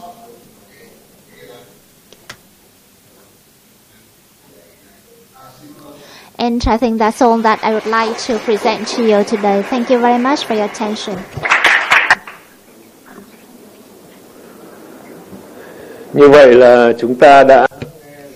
Thank you very much. So we've been here for nearly 3 hours, and the 5 presentations. First of all, from Mr. Marco Casamonti, and then from MUCE, and then from NUCE and RMIT, then Hoa Sen University.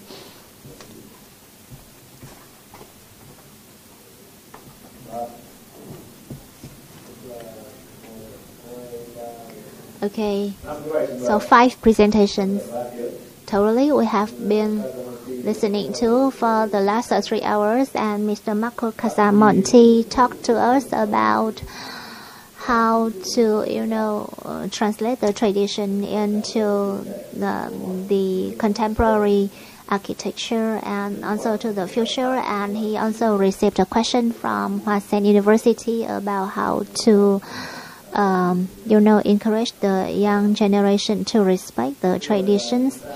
And then we listened to the presentation from the MUCE about their lecturers and students' study on architecture with the adaptability to climate change and some recommendations on irrigation heritage preservation.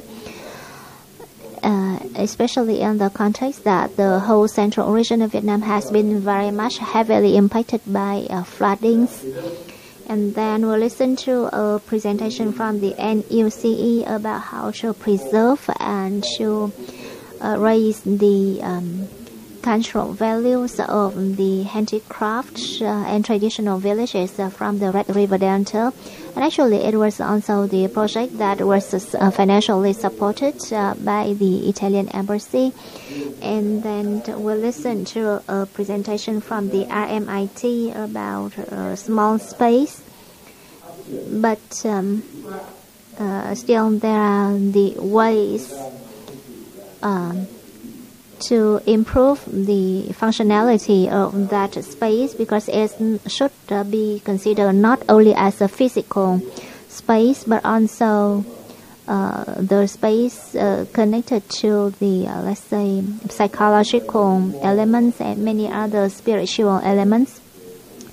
And then we listen to another more macro level presentation from Hoa Sen University in terms of sustainable architecture, reuse and recycling of the construction materials, and adaptability to the climate change, responses to climate change when we choose the construction materials or when we design the structures. So because of the time limit, it's already 5:30 now, but we still have the last presentation. So all of the questions should be noted, and we will record all the questions and we'll forward the question to the guest speaker through email, and then we will send you the responses and replies through email as well. And now may I give floor to Mr. Khánh. Mr. Khánh from Ho Chi Minh City. Đại sứ đã cho tôi dịp này để làm cái record. Thank you for giving me the opportunity. Ladies and gentlemen, I'm Khánh, the chair of the Association of Architects of Vietnam, and the chair of the Art and Wood Processing Association. And we'd like to thank architect Marco Casamonti for the presentation. And he talks a lot about the art, the tradition. And I think that any innovation for the purpose of sustainability is not just for innovation. More importantly, today, any nation tradition is not just for that nation, but it is also for the humankind's heritage. Mr. Marco Casamonti have talked a lot about different relics. And I think that that is also not for the humankind. Now, I'd like to talk about how to use material for our creation. Still, we can assure environmental protection. So, may I suggest some key points to ensure sustainability in the future. And we'd like to thank Mr. Đức from Hoa Sen University for his idea. And now we are sensitive whenever we talk about wood as a material. Because it is to do with the question of environmental protection. And we want to use natural wood, and we are destroying the forest. It is a different story than when we use the wood from the forest that we grow, man-made forest. More specifically,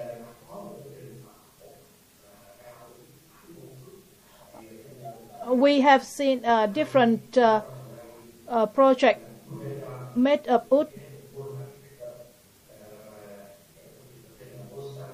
like the Mosanet.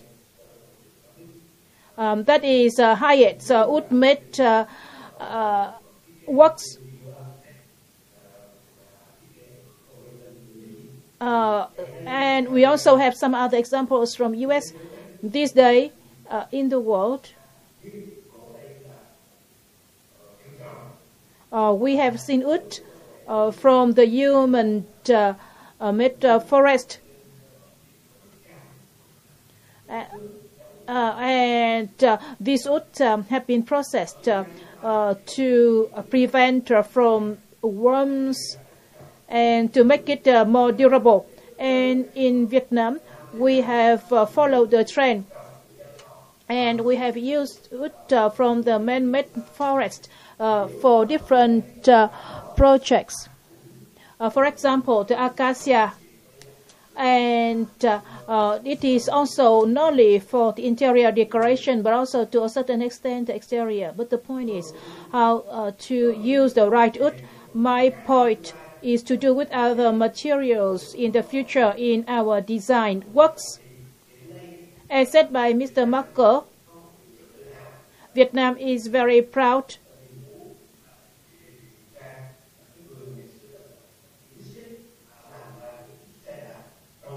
when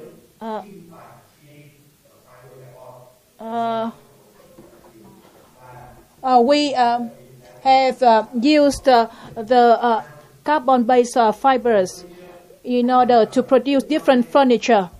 And also we have adopted the 3D technology that implies the revolution in the future. And also it has reflected our creativity and our diversity in our design. And we will see that happen in the near future. That implies that our future design would be in the hands of the millennium generation, that is for those born after 2000. And they will get to know more about the world, and they will have more demand in creating the product more protective to the environment. And the future designer will have the responsibility to foster that idea. And now I'd like to talk about the Ho Chi Minh City Wood Association. In Ho Chi Minh City, we have 600 members.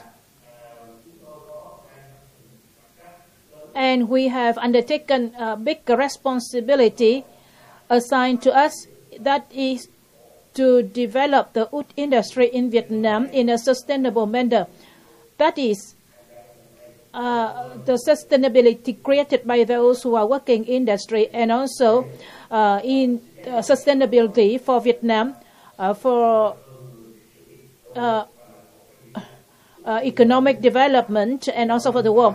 We have exports more than $10 billion in wood processed product. So we are also an important actor in the wood based exports, and we do hope that in our cooperation at Intellia we can have stronger cooperation and partnership with Italian producer, and And we also have a better connection between creation and production, because now we can have a strong production base from the traditional to the modern production. And now the wood related industry has created half a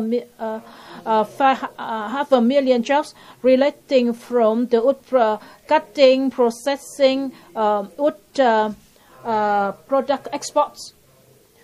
So we do hope that one day Vietnam will become a wood-based product export center in the future. And once again, we would like to thank Italian Embassy for giving me the opportunities to speak here. I assume that this is a very good opportunity for the designers from Vietnam and Italy and other partners to come together to express our idea and also to create a creative space, and also to help form the creative trends for our design industry both in Vietnam and Italy. Thank you. Nguyễn Quốc Khanh, cá nhân tôi cũng như rất nhiều. Thank you very much, Architect Nguyễn Quốc Khánh. I myself and other participants are very much expecting to listen more from the other experts in the design and architecture sector in Vietnam.